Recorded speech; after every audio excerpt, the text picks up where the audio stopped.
Hello नमस्कार मित्रांनो. दी MPSC classmate या यूट्यूब चॅनलमध्ये तुम्हा सर्वांचं परत एकदा स्वागत आहे. आपण राज्यसेवा पूर्व परीक्षा 2024च्या अनुषंगाने अर्थशास्त्र या विषयाशी निगडीत जे रिव्हिजन सिरीज सुरू केलेलं आहे त्यातील एका नवीन भागाला किंवा त्या सिरीजमधला एक नवीन पार्ट या ठिकाणी आपण आज डिस्कस करणार आहोत. ओके, एका नवीन प्रकरणाला हात घालणार आहोत आणि त्याचं नाव आहे लोकसंख्या. लोकसंख्या या प्रकरणावर आपण जर बघितलं तर आपल्याला लक्षात येईल की जेव्हा आपण राज्यसेवा पूर्व परीक्षा असेल किंवा कंबाईनची पूर्वपरीक्षा असो वा मुख्य परीक्षा असो किंवा जे राज्यसेवा मेन्समध्ये देखील लोकसंख्या या टॉपिकवर भरपूर प्रश्न आपल्याला आल्याचे दिसून येतो. ओके, सो हे जे काही रिव्हिजन सिरीज सुरू केलेलं आहे ते आपण 2018 ते 2023चे जे काही प्रश्नपत्रिका आपण आपल्या या यूट्यूब चॅनलच्या माध्यमातून डिस्कस केलेलं होतं त्या डिस्कस केलेल्या सविस्तर प्रश्नपत्रिकेला बेस मानून आपण हे रिव्हिजन सिरीज सुरू केलेलो आहे आणि जवळपास 5 ते 6 लेक्चर या अर्थशास्त्र या विषयाशी निगडीत आपण ते ऑलरेडी आपल्या यूट्यूब चॅनलवर डिस्कस केलेलं आहे.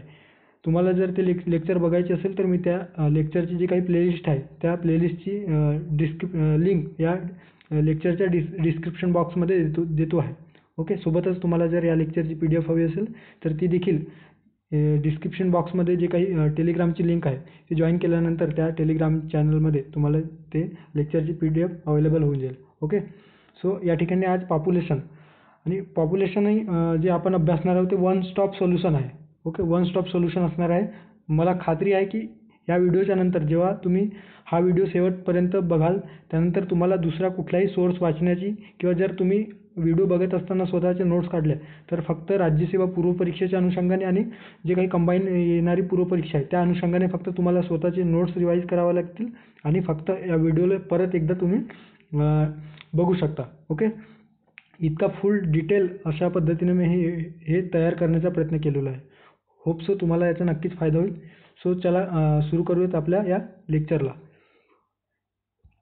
सो आता आपण जेव्हा लोकसंख्या विषयी जाणून घेतो तर जेव्हा लोकसंख्या ज्याला आपण पॉप्युलेशन म्हणतो तर पॉप्युलेशन संदर्भाने आयोग आपल्याला ज्या पद्धतीने प्रश्न विचारतो त्या प्रश्नांना बेस मानून त्या संदर्भात जे काही इत्थंभूत माहिती आहे ते माहिती असणे अपेक्षित आहे. ओके, मग त्याच्यामध्ये लोकसंख्येसंदर्भाने जे काही विविध थेअरीज असतील. ओके, माल्थसचा सापळा सिद्धांत ज्याला म्हणतो, त्याच्यानंतर जे लोकसंख्या संक्रमण प्रतिमान आहेत, थेरोटिकल जे काही आयोग त्यावर प्रश्न विचारतो ते असे जे थेअरी बेस्ड क्वेश्चन आहेत ते देखील आपल्याला सॉल्व्ह करता यायला पाहिजेत.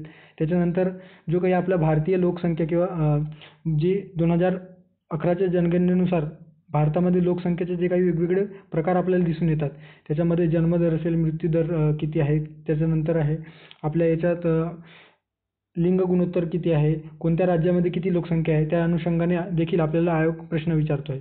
सोबतच ज्या काही विविध लोकसंख्येसंदर्भानं लोकसंख्या स्थिरीकरणासाठी शासनाने जे वेगवेगळ्या योजना किंवा ध्येय धोरणे राबवलेले होते त्या संदर्भाने देखील आयोग आपल्याला परीक्षेमध्ये प्रश्न विचारतानाचे आपल्याला दिसून येतो.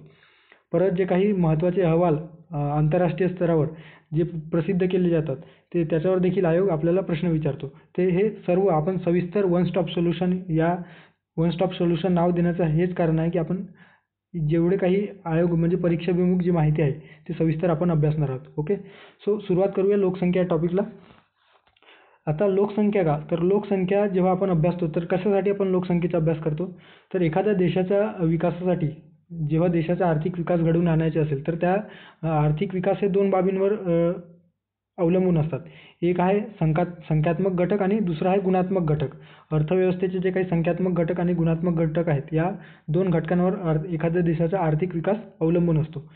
तर जेव्हा आपण लोकसंख्या हा टॉपिक अभ्यासतो तर ते संख्यात्मकही आपल्याला दिसून येतं आणि काही बाबतीत गुणात्मकही दिसून येतो. ओके, सो म्हणून आपण या लोकसंख्येचा अभ्यास या टॉपिकच्या अंतर्गत किंवा आर्थिक विकासाचा अभ्यास करताना लोकसंख्या देखील महत्त्वपूर्ण घटक असल्याकारणाने त्याचा अभ्यास करणे देखील आपल्याला अपरिहार्य आहे एकंदरीतच अर्थशास्त्राच्या दृष्टीने.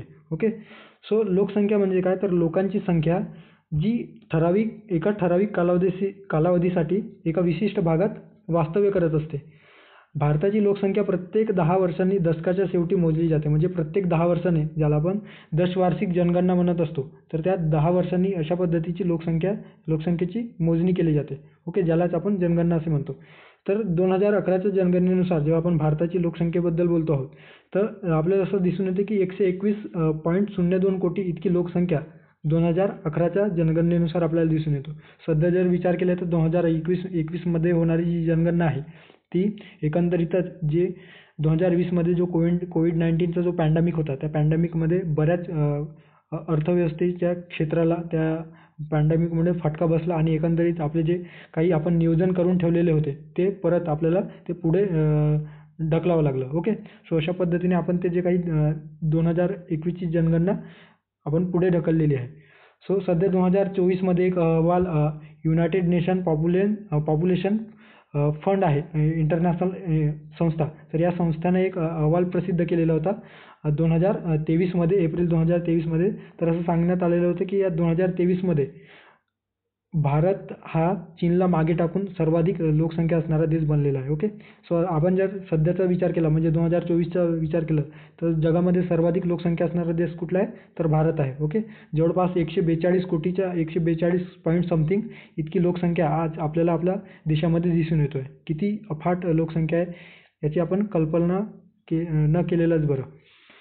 जागतिक लोकसंख्येच्या एकूण टक्केवारीत भारताची लोकसंख्या किती आहे 2011च्या जनगणनेनुसार, तर ते आपल्याला दिसून येतं 17.5%. ओके, 17.5% जे काही जागतिक लोकसंख्येच्या एकूण लोकसंख्येच्या प्रमाणात आपल्याला 17.5% हे लोकसंख्या केवळ भारतामध्ये दिसून येतो आहे. आता जर आपण त्याचा विचार केला तर अजून ते वाढल्याचे दिसून येऊ शकतो. ओके, जागतिक भूभाग किती प्राप्त झालेला आहे, म्हणजे एकूण जो काही भौगोलिक क्षेत्रफळ प्राप्त झालेलं आहे, तर आपल्याला एकूण भौगोलिक क्षेत्रफळाचा केवळ 2.4% इतका वाटा आपल्या भारत देशाला मिळालेला आहे. मात्र लोकसंख्येच्या बाबतीत आपण 17.5% एकूण लोकसंख्येच्या इतका लोकसंख्या भारत देशावर सध्या वास्तव्यात आहे. ओके, आपणही त्याच्यामध्ये आहोत. सो किती मोठा प्रचंड तफावत आहे या क्षेत्रफळाच्या दृष्टीने आणि लोकसंख्येच्या दृष्टीने, हे आपल्याला या आकडेवारीवरून दिसून येतो आहे. आता प्राचीन काळी या लोकसंख्येच्या अभ्यासासाठी किंवा जे काही 3व्या शतकामध्ये कौटिल्य होते, तर कौटिल्यांनी जो काही अर्थशास्त्र हा ग्रंथ लिहिलेला होता, त्या ग्रंथामध्ये त्यांनी लोकसंख्या ही राज्याची कर प्रणाली मोजण्यासाठीचा एक घटक असतो किंवा राज्यात जेव्हा आपण लोकसंख्येचा विचार करतो, तर लोकसंख्येच्या अनुसार आपण राज्याची कर प्रणाली किंवा कर प्रणालीचा जो धोरण आहे तो ठरवायला हवा, अशा पद्धतीच्या जे काही नमूद केलेलं जे सिद्धांत आहे ते यांचा अर्थशास्त्र या विषयामध्ये कौटिल्यांनी लिहिलेल्या अर्थशास्त्र विषयात आपल्याला दिसून येतो. ओके, सो भारताची पहिली जनगणना 1872मध्ये झालेली होती आणि 1881 पासून सतत, म्हणजे दर 10 वर्षांनी अशा पद्धतीने आपण सध्या 10 वर्षाची दशवार्षिक जनगणना आपण कॅरी फॉरवर्ड केलेला आहे. ओके, सो 11 जुलै 1987ला संपूर्ण जगाची लोकसंख्या 500 कोटी इतकी झालेली होती. तारीख लक्षात ठेवा, याच्यावर आयोगाने प्रश्न विचारलेला आहे, 11 जुलै 1987ला. सो अनफॉर्च्युनेटली त्या दिवशी माझा जन्म झालेला आहे. 11 जुलै 1987ला लोकसंख्या जी आहे ते 500 कोटी इतका जी भरमसाठ लोकसंख्या आपल्याला दिसून येते आणि म्हणूनच 11 जुलै हा जागतिक लोकसंख्या दिवस म्हणून त्या 1987 पासून आपण दरवर्षी आपण साजरा करतो आहोत. पॉप्युलेशन डे 11 जुलै. ओके, सो आता या लोकसंख्येसंदर्भाने जे वेगवेगळे सिद्धांत मांडलेले आहेत त्याविषयी आपण बघूयात. सो या लोकसंख्येच्या वाढीचा सिद्धांत अनेक अर्थशास्त्रज्ञांनी वेगवेगळ्या पद्धतीने मांडलेला आहे. मात्र आयोगाच्या दृष्टीने 2 सिद्धांत खूप महत्त्वाचे आहेत. एक आहे माल्थसचा जो सापळा सिद्धांत आहे तो, आणि दुसरा आहे लोकसंख्या संक्रमणाचा सिद्धांत. ओके, सो माल्थसचा लोकसंख्या वाढीच्या सिद्धांतामध्ये आपल्याला काय दिसून येतो, तर हे सिद्धांत कोणी मांडलेला आहे, तर Thomas Robert Malthus. Okay, Thomas Malthus यांनी हे सिद्धांत मांडलेला आहे. 1798मध्ये त्यांनी एक बुक प्रसिद्ध केलेलं होतं, an essay on the principle of population. So या पुस्तकात त्यांनी काय लिहिलेलं आहे, तर जी लोकसंख्या आहे ती लोकसंख्येचा जो वाढ आहे तो भूमितीय पद्धतीने दिसून येतो. भूमितीय पद्धतीने म्हणजे काय, तर आज जर 2 असेल तर उद्या 4 होईल, उद्या 4 असेल तर परवा 8 होईल, त्याच्यानंतर त्याच्या नेक्स्ट दिवशी 16 होईल, त्याच्या आदल्या दिवशी नंतरच्या दिवशी 32 होईल. अशा पद्धतीने त्याच्यामध्ये भूमितीय पद्धतीने वाढत असते. मात्र जे काही साधनसंपत्ती आहे, अन्नधान्याचा जो पुरवठा आहे तो त्या पद्धतीने वाढत नसून तो गणितीय पद्धतीने वाढत असतो.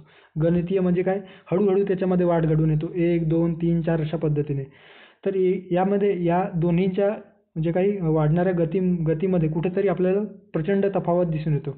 आणि काळानुरूप जेव्हा लोकसंख्या प्रचंड प्रमाणात वाढत असतो आणि त्या तुलनेत जेव्हा साधनसंपत्ती त्या तुलनेमध्ये जेव्हा वाढत नाही, तर अशा वेळेस प्रचंड असमतोल निर्माण होऊन आपली अर्थव्यवस्था आणि एकंदरीत देशाचा आर्थिक जो विकास आहे किंवा सामाजिक विकास अस्ताव्यस्त होण्याची शक्यता असते. अशा पद्धतीचा यांनी सिद्धांत या ठिकाणी आपल्या या an essay on the principle of population या ग्रंथात मांडलेलं आहे. ओके, पुस्तकाचं नाव कायमच लक्षात ठेवा. आयोग याच्यावर देखील मागच्या वेळेस प्रश्न विचारलेला आहे मेन्समध्ये. सो या ठिकाणी त्यांनी असं स्पष्ट केलं की जेव्हा लोकसंख्या व अन्नपुरवठा यामध्ये असमतोल निर्माण होतो आणि हा असमतोल विवाह, नैतिक संयम यासारख्या प्रतिबंधक उपायांनी कमी करता येऊ शकतो. ओके, म्हणजे जे काही लोकसंख्या स्थिरीकरणासाठी जे उपाय आहेत त्या उपायाद्वारे हे जे काही असमतोल आहे ते थांबवल्या जाण्याची शक्यता आहे किंवा शक्यता असते किंवा आपण ते कमी करू शकतो. माल्थसने सकारात्मक आणि नैसर्गिक नियंत्रणाची संकल्पना या पुस्तकात सांगितलेली आहे. आता नैसर्गिक आपत्तीमुळे जे काही अतिरिक्त लोकसंख्या कमी होऊ शकते, तर जेव्हा आपण लोकसंख्या जी वाढत आहे ते कमी करण्याला जेव्हा चालना देऊन आपण लोकसंख्या कमी करून तेव्हाच ज्या काही असमतोल निर्माण झालेला आहे एकंदरीत साधनसंपत्ती आणि आपल्या लोकसंख्येच्या याच्यामध्ये वाढणाऱ्या लोकसंख्येमध्ये ते कमी होईल. त्यानंतर जो दुसरा सिद्धांत आहे तो खूप महत्त्वाचा आहे, लोकसंख्या संक्रमणाचा सिद्धांत. आता लोकसंख्या संक्रमणाचा सिद्धांत हे जे काही वेगवेगळे शास्त्रज्ञांनी वेगवेगळ्या पद्धतीचे मांडलेले आहे. काही शास्त्रज्ञांनी नॉटिस्टन नावाचे जे शास्त्रज्ञ आहे त्यांनी 5 टप्प्यामध्ये मांडलेलं आहे. एच.जे. कोल आणि E.M. हुवर नावाचे जे शास्त्रज्ञ आहेत अर्थतज्ञ त्यांनी 3 टप्प्यांमध्ये हे संक्रमण सिद्धांत मांडलेला आहे. सो आयोग आपल्याला काय विचारते त्या दृष्टीने या ठिकाणी आपण जे काही स्टेट बोर्डमध्ये दिलेलं होतं 11च्या स्टेट बोर्डमध्ये त्याच्यामध्ये ए.जे. कोल आणि E.M. हुवर नावाचे जे अर्थतज्ञ होते त्यांनी मांडलेला लोकसंख्या संक्रमणाचा सिद्धांत आपल्याला खूप महत्त्वाचा आहे आपल्यासाठी. ओके, सो आपण ते सिद्धांत या ठिकाणी अभ्यासणार आहोत. तर यामध्ये त्यांनी काय स्पष्ट केलेलं आहे, तर लोकसंख्या वाढ आणि निम्न उत्पन्न देशातील आर्थिक विकास या पुस्तकात त्यांचं एक पुस्तक आहे लोकसंख्या वाढ आणि निम्न उत्पन्न देशातील म्हणजे विकसनशील देशातील आर्थिक विकास असा पुस्तक त्यांनी 1958 मध्ये लिहिलेलं आहे. आणि या पुस्तकामध्येच त्यांनी या लोकसंख्या संक्रमणाचा सिद्धांत मांडलेला आहे. आता लोकसंख्या संक्रमण सिद्धांत म्हणजे काय, तर लोकसंख्या टप्प्याटप्प्याने कशा पद्धतीने लोकसंख्येमध्ये बदल घडून येत असतात यालाच आपण लोकसंख्या संक्रमणाचा सिद्धांत असे म्हणत असतो. यांनी 3 टप्प्यामध्ये हे जी लोकसंख्या आहे ते त्याच्यामध्ये बदल घडून येतात अशा पद्धतीने हा सिद्धांत त्यांनी मांडलेला आहे. ओके, ज्याच्यामध्ये उच्च ते निम्न जन्मदर आणि मृत्यूदरासंदर्भाने ते या ठिकाणी आपल्या लोकसंख्या प्रतिमानच्या संक्रमणाच्या सिद्धांतामध्ये त्यांनी हे स्पष्ट केलेलं आहे. ओके, सो आता ते सिद्धांत कुठले आहेत ते बघूया किंवा ते जे संक्रमणाचे टप्पे आहेत ते बघूयात. सो या ठिकाणी 3 टप्पा आपल्याला प्रकर्षाने लक्षात घ्यायला हवे. एक आहे पहिला टप्पा ज्याच्यामध्ये लोकसंख्येचा जो दर असतो तो घटता असतो म्हणजे कमी होताना दिसतो. आता पहिल्या टप्प्यामध्ये लोकसंख्येचा जो काही दर आहे तो कमी होण्यामागचे जे काही बरेचसे कारण आहेत ते आपण अभ्यासूया. त्यानंतर दुसरा टप्पा आहे ज्याच्यामध्ये लोकसंख्येचा वाढ दिसून येतो आणि या दुसऱ्या टप्प्यामध्येच आपल्याला असं जाणवायला लागतो की या दुसऱ्या टप्प्यात आपल्याला लोकसंख्येचा विस्फोट होताना दिसून येतो. आणि तिसरा टप्पा म्हणजे याच्यामध्ये हळूहळू लोकांमध्ये जागृती निर्माण होते. लोकसंख्या वाढल्याने किती आपल्याला त्याचा दुष्परिणाम सहन करू लागू शकतं अशा पद्धतीचे आणि एकंदरीत शिक्षण व्यवस्थेचा विस्तार झाल्याकारणानं राहणीमानामध्ये बदल झाल्यामुळे लोकांची मानसिकता त्या दृष्टीने लोकसंख्या कमी करण्याच्या दृष्टीने ते प्रयत्नशील असतात आणि म्हणून या ठिकाणी आपल्याला जो लोकसंख्येचा जो दर आहे तो कमी होताना दिसतो. सो अशा पद्धतीने 3 टप्पे या ठिकाणी दिसतो आहे. ओके, सो पहिल्या टप्प्यामध्ये आपल्याला हे अत्यंत पूर्व औद्योगिक म्हणजे प्री इंडस्ट्रियलायझेशनच्या पिरियडमध्ये आणि प्राचीन टप्पा या नावाने ओळखला जातो. यात आपल्याला काय दिसतो तर जन्म आणि मृत्यूदरांचे दोन्ही प्रमाण हे जास्त दिसतात. ओके, ज्यामध्ये असा कुठला टप्पा आहे ज्याच्यामध्ये जन्मदर व मृत्यूदर दोन्ही जास्त असतात असा जर प्रश्न आला तर आपल्याला सांगता यायला पाहिजे पहिला टप्पा ज्याला आपण लोकसंख्येतील घटता दर अशा पद्धतीचा निष्कर्ष या टप्प्यातून काढू शकतो. ओके, सो या ठिकाणी दोन्ही जास्त असतात, जन्मदरही जास्त असतो आणि मृत्यूदरही जास्त असतो. तर जन्मदर जास्त असतो तर मृत्यूदर देखील त्याच तुलनेमध्ये त्याच प्रमाणातही असतो. ओके. तर आपल्याला दिसून येतो की जेव्हा अशा वेळेस सामाजिक आणि आर्थिक परिस्थितीमुळे लोकसंख्या वृद्धी कमी झाली असते. ओके. म्हणजे जन्मदर तर वाढतच असतो, पण मृत्यूदर तितकाच असल्यामुळे लोकसंख्येचा जो वृद्धी दर असतो तो कमी असतो. उदाहरणार्थ जास्त प्रमाणात निरक्षरता असते, आरोग्याच्या सुविधा नसतात, अंधविश्वास प्रचंड प्रमाणात त्या काळामध्ये विसावलेला होता. विशेषतः 1951च्या जो काही टप्पा आपण लोकसंख्येतील घटता दर जो दिसून येतो त्या काळामध्ये. त्यानंतर दारिद्र्य प्रचंड प्रमाणामध्ये असते. लोक जर आजारी पडले तर त्यांना बरं करता येत नाही, त्यामुळे ते दगावतात आणि त्यामुळेच जो बॅलन्स आहे, जी काही लोकसंख्येची दरी आहे ती समतोल राखण्यास इन द सेन्स की ते हे जे काही लोकसंख्या घटण्यामागचा जो काही अप्रोच आहे तो निगेटिव्ह आहे. कारण याच्यामध्ये रोग लागून किंवा अंधविश्वास, निरक्षरता यामुळे ते लोक दगावत आहेत आणि ते आपल्यासाठी निगेटिव्ह गोष्टी आहेत. तरी पण त्या ठिकाणी लोकसंख्येचा जो दर आहे तो आपल्याला कमी दिसून येतो. रूढीवादी ज्या परंपरा आहेत, ओके. त्यानंतर वैद्यकीय सुविधांचा त्या ठिकाणी अभाव दिसल्या कारणाने आपण प्रॉपर हेल्थ कव्हरेज त्या लोकांकडे पोहोचवू शकत नव्हतो आणि एकंदरीतच त्या पिरियडमध्ये आपल्याला जो काही वाढीचा टप्पा आहे तो कमी दिसतो. आणि 1921 पूर्वी असा टप्पा आपल्याला भारतामध्ये दिसत असल्याचे आपल्याला लक्षात येतो.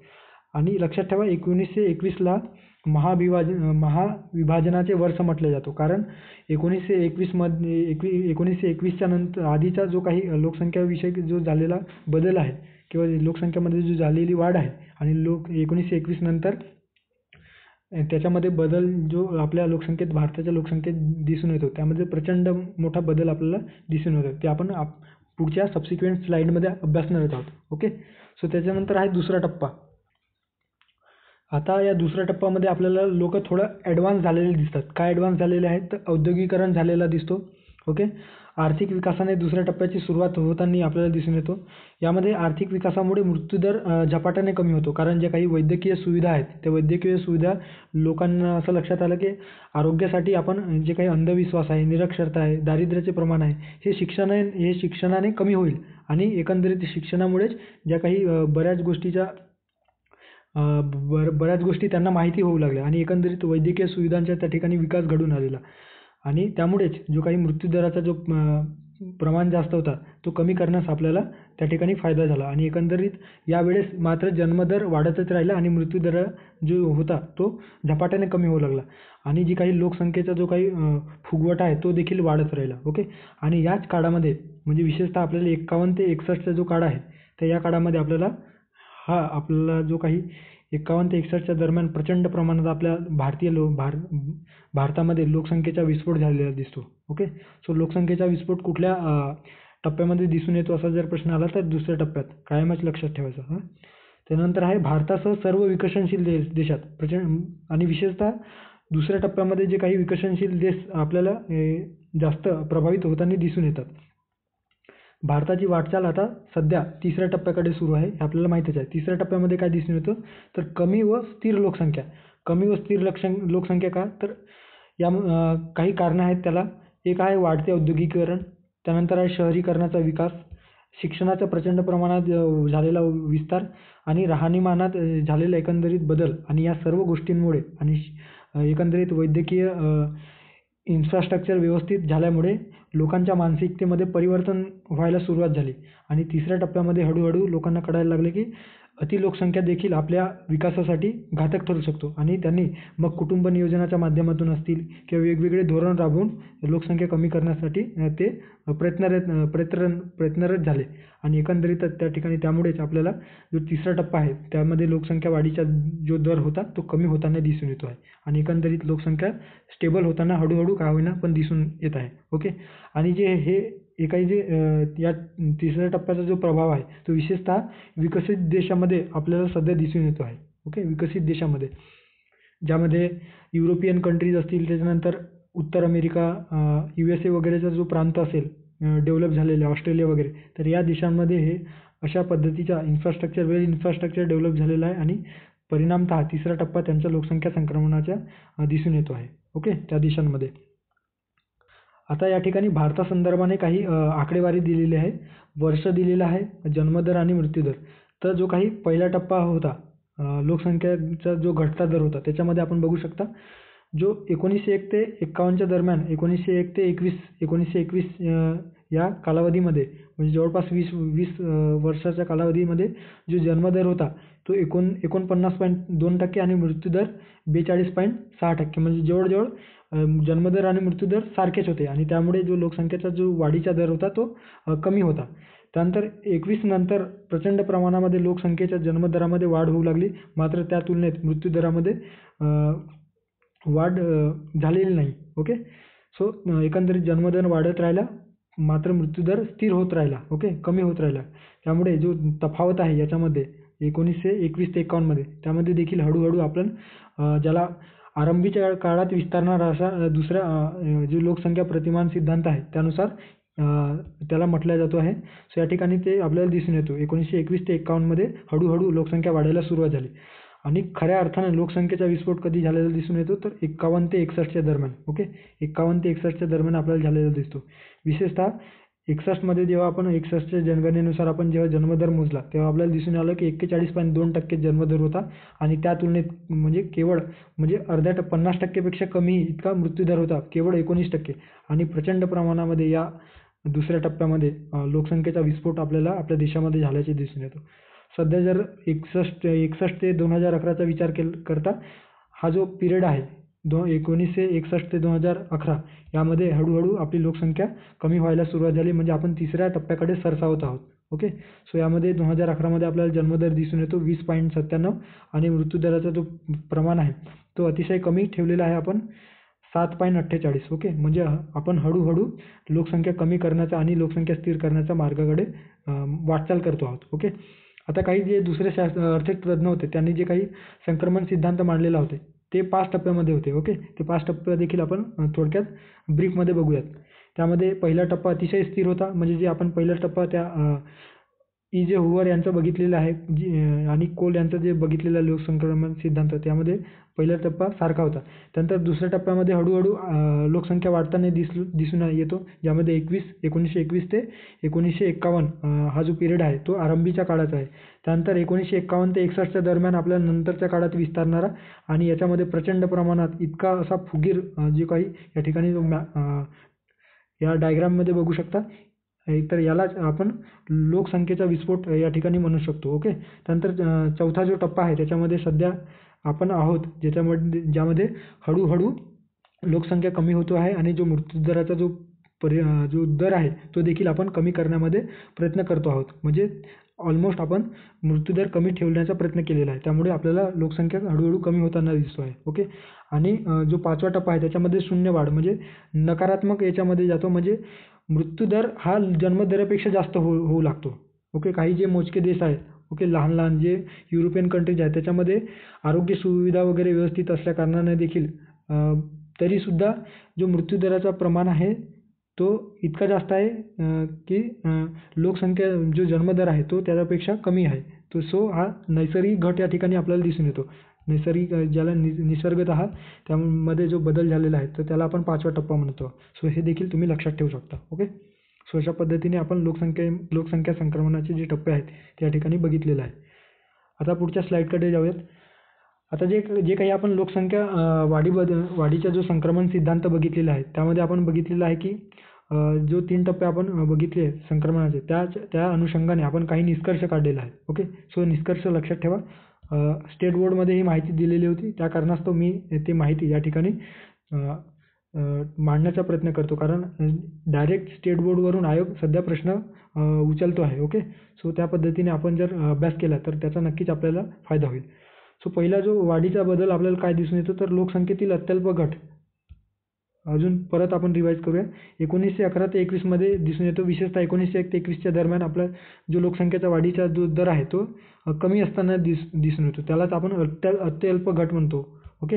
म्हणजे लोकसंख्या वाढण्यापेक्षा कमी होताना दिसून येतो. ओके. अत्यल्प घट नकारात्मक वृद्धी दिसून येते म्हणजे त्या प्रमाणामध्ये वाढत नाही कारण आपण मागेच बघितलेलं आहे की लोकसंख्या म्हणजे काय तर जन्मदर आणि मृत्यूदरामध्ये दोन्हींमध्ये सारख्या प्रमाणात वाढ आणि घट होत असल्याने या ठिकाणी अत्यल्प बदल दिसून येतो. त्यानंतर दुसरा जो वाढीतील बदल आपल्याला काय लक्षात येतो तर महाविभाजनाचे वर्ष. आता महाविभाजनाचे वर्ष 1921ला म्हटलं जातो आहे. का म्हटलं जातं तर 1911 ते 21 या कालावधीमध्ये आपल्याला असं दिसून येतं की लोकसंख्या वाढीचा जो दर होता तो नकारात्मक होता, म्हणजे निगेटिव्हमध्ये होता. 1921 नंतर लोकसंख्या सातत्याने वाढ होत आहे. 1921च्या आधी निगेटिव्ह होता, मात्र 1921च्या नंतर त्याच्यामध्ये बदल होण्यास, वाढ होण्यास, म्हणजे पॉझिटिव्हमध्ये त्या गोष्टी घडू लागल्या आणि एकंदरीत लोकसंख्या वाढायला सुरुवात झाली. आणि म्हणूनच जे काही त्यावेळेसचे जनगणना आयुक्त होते 1921चे, त्यांनी असं म्हटलेलं आहे की 1921 हे महाविभाजनाचे वर्ष त्यांनी जाहीर केलेले होते. लक्षात ठेवा, यावर प्रश्न विचारलेला आहे. 1921 हे महाविभाजनाचे वर्ष जाहीर केलेलं आहे. त्यानंतर सकारात्मक वृद्धी दर हळूहळू दिसून येतो 1931 ते 41च्या दरम्यान.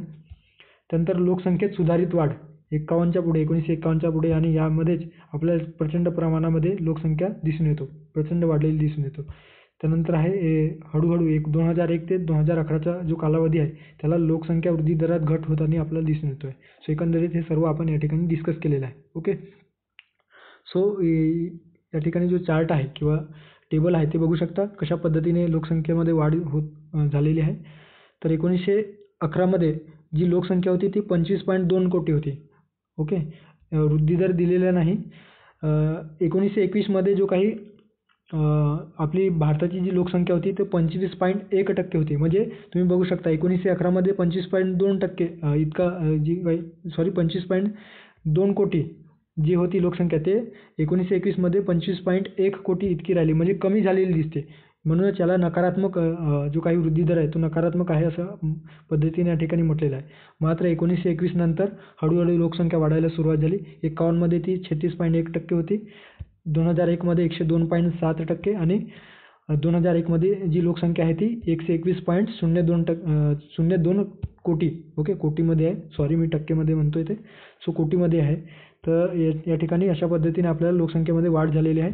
आणि जो काही 2011मध्ये जी 121.02 कोटी लोकसंख्या दिसून येते, जर आपण सरासरी वार्षिक वृद्धी दर कन्सिडर केला तर आपल्याला 1.4% इतका जो वार्षिक वृद्धी दर आहे तो वाढत असल्याचे दिसून येतो आहे. ओके. या ठिकाणी काही जे लोकसंख्या वाढल्यामुळे किंवा लोकसंख्येच्या विस्फोटामुळे जे परिणाम घडून येतात ते दिलेलं आहे. कुठले परिणाम घडून येतात तर भूमीवर येणारा जो भार, अतिरिक्त भार आपल्या कृषी व क्षेत्रासंदर्भाने असो किंवा एकंदरीत साधनसंपत्तीच्या वाटपामध्ये प्रचंड भार निर्माण होतो आहे. मूलभूत सुविधांवर ताण निर्माण होतो. त्यानंतर अन्नासाठी जी काही मागणी आणि पुरवठा याच्यामध्ये असमतोल निर्माण होतो. पर्यावरणाच्या विविध समस्या उद्भवू लागतात. झोपडपट्ट्या विकसित होऊ लागतो आणि प्रचंड प्रमाणामध्ये रोगराईच्या समस्या देखील त्या ठिकाणी आपल्याला जाणवायला सुरुवात होतो. सामाजिक समस्या उद्भवतात. कमी राष्ट्रीय उत्पन्न या ठिकाणी अशा विविध परिणाम या लोकसंख्येच्या विस्फोटामुळे आपल्याला दिसून येतो आहे. त्यानंतर आपण आता जे काही भारताच्या अनुषंगाने किंवा भारताच्या प्रेक्षातून जे लोकसंख्या आहे 2011च्या जनगणनेनुसार वेगवेगळ्या राज्यामध्ये किती लोकसंख्या आहे त्यानुसार आपण बघूयात आणि एकंदरीत आकडेवारी समजून घेऊयात. ओके. सो 2011च्या जनगणनेच्या तात्पुरत्या आकडेवारीनुसार जी काही लोकसंख्या होती ती 121.19 आणि जी काही ॲक्च्युअल आकडेवारी आली त्याच्यामध्ये 121.02 कोटी अशा पद्धतीने आपल्याला आकडेवारी दिसून येतो. ज्यामध्ये पुरुषांचा जो प्रमाण होता तो 51.54 होता. ओके. आणि स्त्रियांचा जो प्रमाण होता एकूण लोकसंख्येतील ते 48.46 इतके आपल्याला प्रमाण या 2011च्या जनगणनेनुसार भारताच्या संदर्भाने आपल्याला दिसून येतो. ओके. लोकसंख्या किती आहे तर 2011च्या जनगणनेनुसार 121 कोटी. आता जे काही महत्त्वाचे म्हणजे जास्त लोकसंख्या असणारे 4 राज्य आणि शेवटचे 4 राज्य अशा पद्धतीने आपण वेगवेगळ्या राज्यांसंदर्भाने वेगवेगळी जी माहिती आहे ती अभ्यासूयात. तर सर्वाधिक लोकसंख्या असणारा जो काही पहिला राज्य आहे तो आहे उत्तर प्रदेश. या राज्यामध्ये जवळपास 19.98 करोड म्हणजे जवळपास 20 कोटीच्या आसपास लोकसंख्या आपल्याला या उत्तर प्रदेश या एकट्या राज्यामध्ये दिसून येतो. त्यानंतर दुसऱ्या क्रमांकावर आहे आपला महाराष्ट्र. महाराष्ट्रामध्ये 21,23,933 असे समथिंग लोकसंख्या आहे. सो या महाराष्ट्रामध्ये 11.24 कोटी इतकी लोकसंख्या दिसून येते. दुसरा क्रमांक लागतो आपल्याला एकूण लोकसंख्येत भारतामध्ये. त्यानंतर आहे बिहार राज्यामध्ये दिसून येतो 10.41 कोटी आणि त्यानंतर पश्चिम बंगाल. ओके. सो वरील जे 3 राज्य आहेत उत्तर प्रदेश, महाराष्ट्र आणि बिहार या तीनही राज्याची लोकसंख्या 10 कोटीपेक्षा जास्त आहे. ओके. असा स्टेटमेंट स्वरूपात देखील आयोग प्रश्न विचारतो. सो हे देखील लक्षात ठेवा. ओके. सो हे आपण 4 राज्य बघितलेले आहेत. त्यानंतर शेवटचे जे 4 राज्य आहेत त्याच्यामध्ये सर्वात जी काही लोकसंख्या कमी असणारा जो राज्य किंवा केंद्रशासित प्रदेशाने जेव्हा आपण विचार करतो तेव्हा लक्षद्वीप दिसून येतो. ओके. लक्षद्वीपमध्ये जवळपास 64,473 इतकी लोकसंख्या 2011च्या जनगणनेनुसार आपल्याला दिसून येतो. मात्र जेव्हा आपण राज्यांचा विचार करतो तर सर्वात कमी असणारा राज्य कुठला आहे तर सिक्कीम. सिक्कीम राज्यामध्ये फक्त आपल्याला 6,10,577 ओके 6,10,577 इतकी लोकसंख्या आपल्याला दिसून येतो. त्यानंतर मिझोराम आहे आणि त्यानंतर अरुणाचल प्रदेश. सो शेवटची 4 राज्ये लक्षात ठेवा. लक्षद्वीप, त्यानंतर आहे एकंदरीत एकूणात जर केंद्रशासित प्रदेश आणि राज्यांचा विचार केला तर लक्षद्वीप आणि केवळ राज्यांचा विचार केला तर सिक्कीम या राज्यामध्ये सर्वात कमी लोकसंख्या आहे. त्यानंतर लोकसंख्येची जी घनता आहे ते घनता अभ्यासूयात. देशातील लोकसंख्या जी एकूण लोकसंख्या आहे त्याला एकूण क्षेत्रफळाने जेव्हा भाग देतो तर अशा वेळेस जो काही आपल्याला उत्तर किंवा आन्सर मिळतो तर त्यालाच आपण लोकसंख्येची घनता असे म्हणतो. म्हणजेच काय तर एकूण लोकसंख्या भागिला एकूण क्षेत्रफळ चौरस किमी क्षेत्रफळामध्ये. सो यानंतर जो येणारा जो आपला आन्सर असणार आहे तो आपण लोकसंख्या घनता म्हणून कन्सिडर करतो. सो यामध्ये जे काही वेगवेगळ्या राज्यानुसार आपल्याला लोकसंख्येची घनता वेगवेगळी दिसून येतात. सो भारतासंदर्भाने आधी अभ्यासूयात. 2011च्या जनगणनेनुसार भारताची जी काही घनता आहे लोकसंख्येची घनता ते 382 आहे. ओके. 382 या ठिकाणी आपल्याला दिसून येतो आहे. 2001 मध्ये किती होती तर 324 होती. म्हणजे 324 ते 382 2001 ते 2011 या 10 वर्षामध्ये किती वाढ झालेली आहे तर 56. ओके. 56 प्लस म्हणजे वाढ आपल्याला या ठिकाणी दिसून येतो आहे. सर्वाधिक घनता असणारा जो काही केंद्रशासित प्रदेश असेल किंवा एकंदरीतच राज्य असेल, राज्य आणि केंद्रशासित प्रदेशाच्या एकूण विचारात करता तर दिल्लीमध्ये सर्वाधिक म्हणजे केंद्रशासित प्रदेशाच्या बाबतीत दिल्लीमध्ये आणि भारतामध्ये एकंदरीतच सर्वाधिक लोकसंख्येची घनता असणारा केंद्रशासित प्रदेश कुठला आहे तर दिल्ली आहे.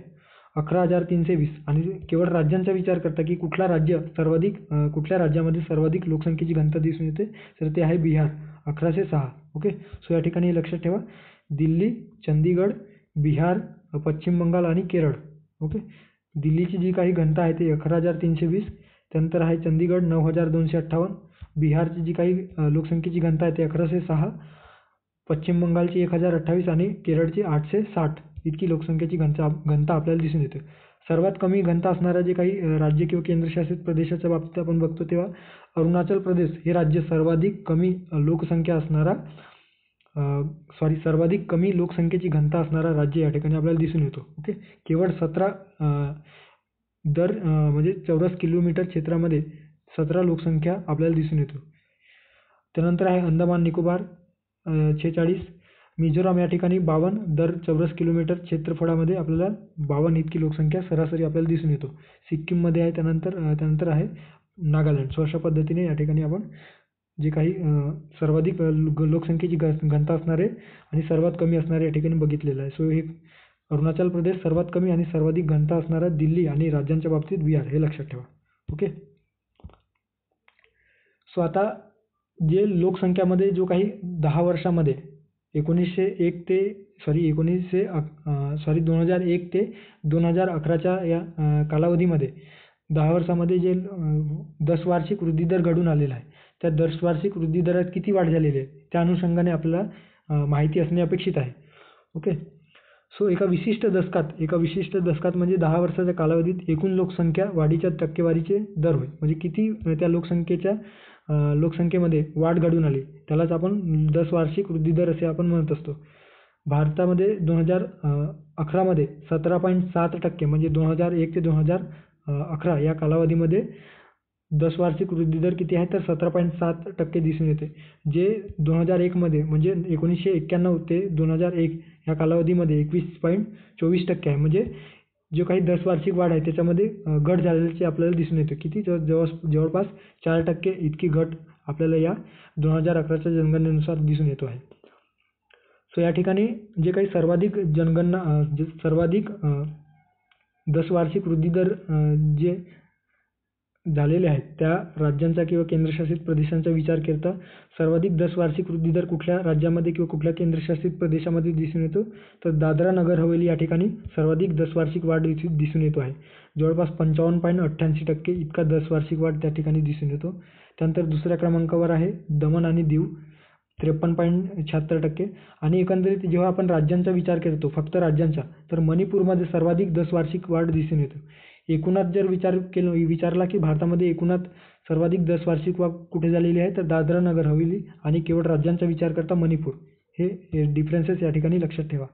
31.80 इतकी जे काही 10 वार्षिक वाढ आहे ते मणिपूर राज्यामध्ये दिसून येतो. त्यानंतर पॉंडिचेरी 28.8 आणि मेघालय 27.95%.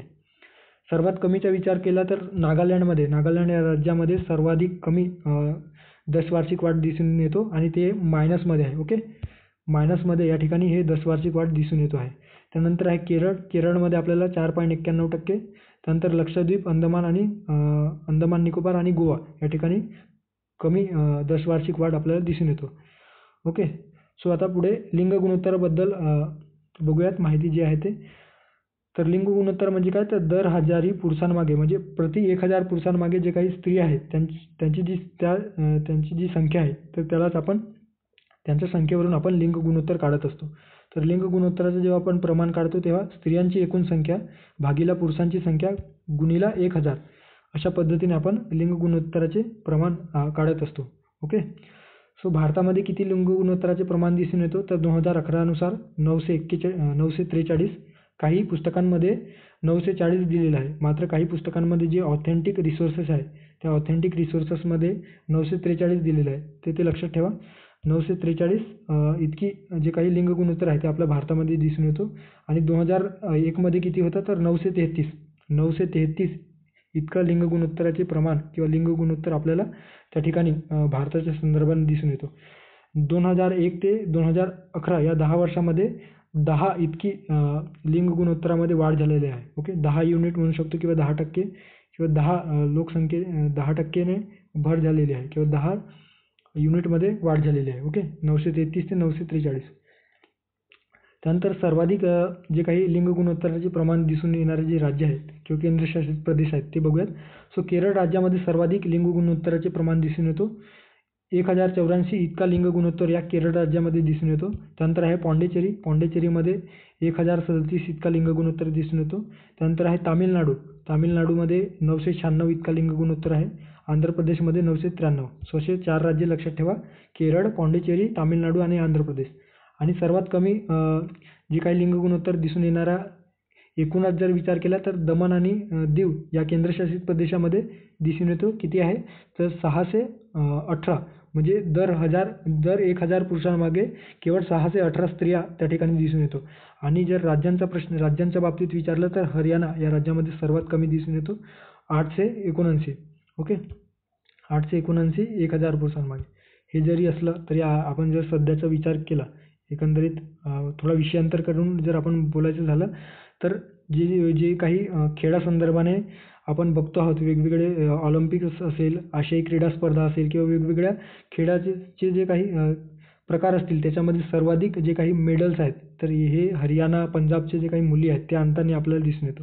जरी आपण 2011च्या जनगणनेनुसार त्या ठिकाणी जी लिंग गुणोत्तराचे प्रमाण कमी दिसत असले तरी, म्हणजे हळूहळू ते आता विकासाच्या मार्गावर क्रमण करत आहेत असे आपल्याला त्या ठिकाणी यावरून दिसून येतो आहे. ओके, सो त्यानंतर तिसऱ्या स्थानावर आहे जम्मू काश्मीर, म्हणजे सर्वात कमी याच्यानुसार 889 इतकी आपल्याला स्त्रिया दिसून येतात दर 1000 पुरुषामागे. त्यानंतर सिक्कीममध्ये 890.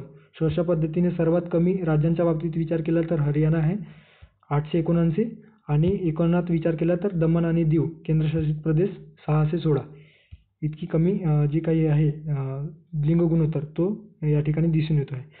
आता काही ठिकाणी काही एक्झाममध्ये आपल्याला जिल्ह्यानुसार आपल्याला प्रश्न विचारलेला होता की कुठल्या जिल्ह्यामध्ये, भारतातील कुठल्या जिल्ह्यामध्ये सर्वाधिक लिंग गुणोत्तर दिसून येतो.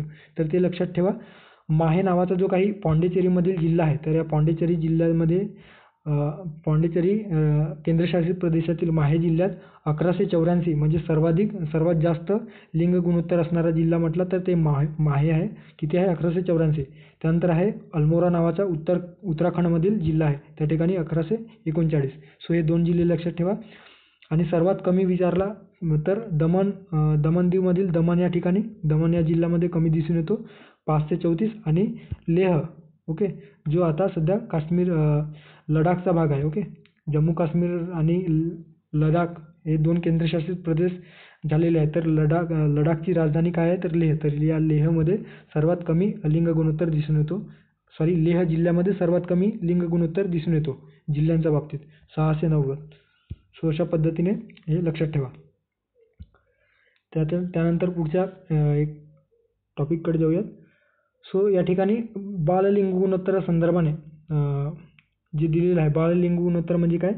तर दर 1000 0 ते 6 वर्ष वयोगटातील पुरुष बालकांमागे म्हणजे मुलांच्या मागे किती 0 ते 6 वर्षातील जे काही महिला आहेत किंवा मुली आहेत ते जन्म घेत आहेत, अशा पद्धतीने आपण बाललिंग गुणोत्तर काढत असतो. ओके, 0 ते 6 वर्ष वयोगट कन्सिडर करून.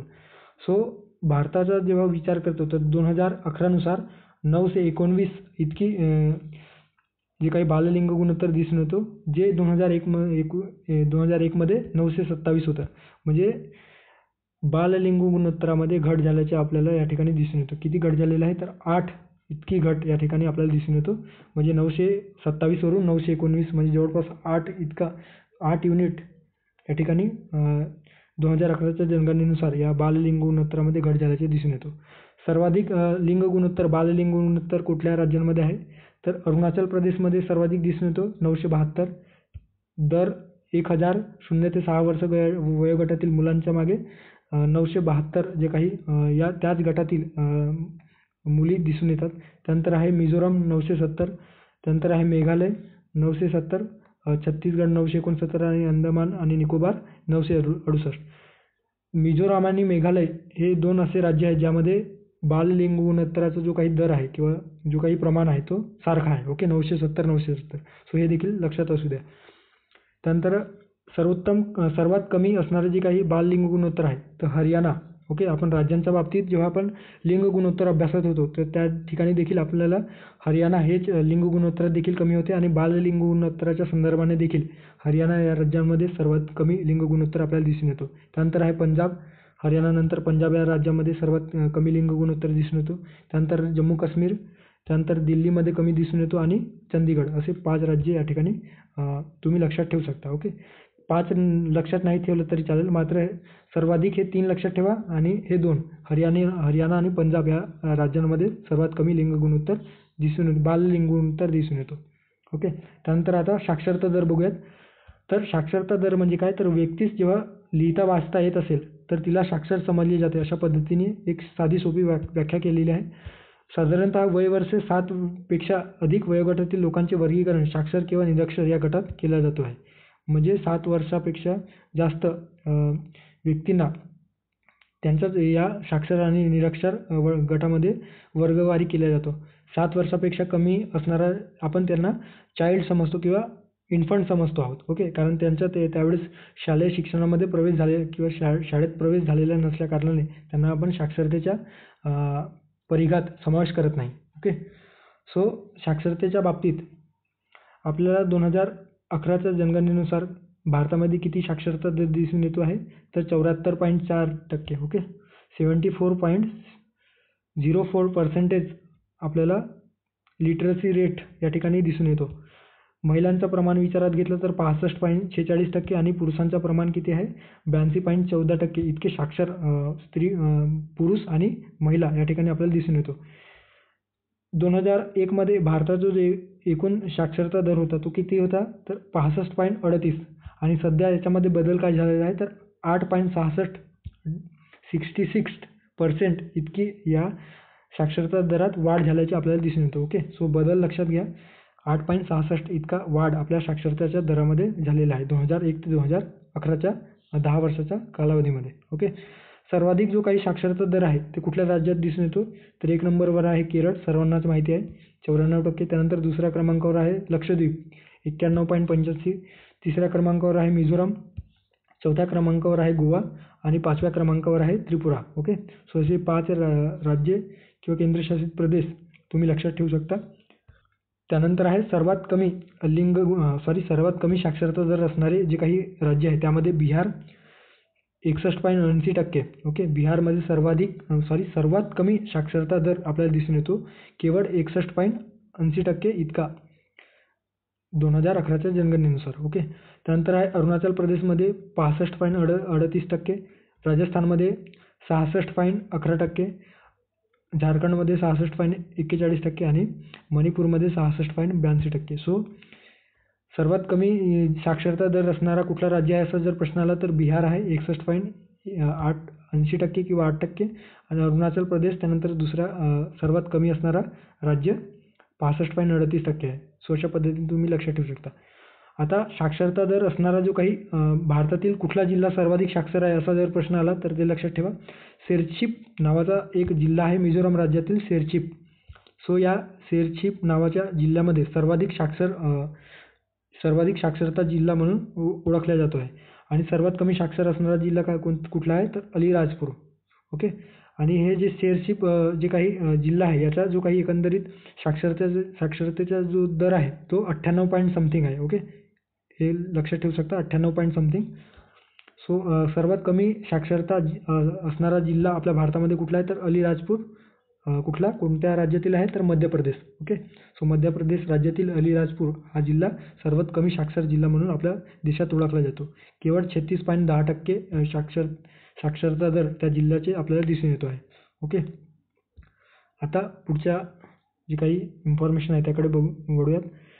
या ठिकाणी आपल्याला भारतातील जे काही धर्मनिहाय लोकसंख्या आहे ते धर्मनिहाय लोकसंख्या देखील माहिती असणे अपेक्षित आहे. यावर देखील आयोग प्रश्न विचारतो आहे.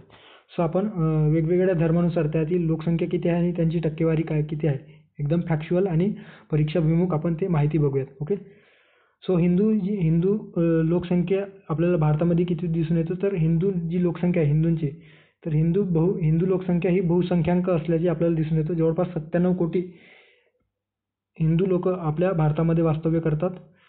एकूण लोकसंख्येच्या म्हणजे 121 कोटी लोकसंख्येपैकी 79.8% लोकसंख्या हे केवळ हिंदू आहेत. म्हणजे जवळपास 80% लोकसंख्या भारतामध्ये हिंदू असणारी लोकसंख्या आपल्याला दिसून येतो. ओके, त्यानंतर मुस्लिमांची लोकसंख्या बघूयात. तर भारतातील मुस्लिमांचा जो प्रमाण आहे तो एकंदरीतच 14.2%, एकूण लोकसंख्येच्या 14.2% इतके लोक मुस्लिम असल्याचे आपल्याला दिसून येतो एकूण लोकसंख्येच्या. त्यांची जी काही आपण लोकसंख्या विचारात घेतलं तर किती कोटीमध्ये आहे 17.22 कोटीमध्ये त्यांची लोकसंख्या आहे. ओके, आणि एकंदरीतच जगातील एकूण मुस्लिम लोकसंख्येच्या 11% लोक हे भारतामध्ये वास्तव्य करतात.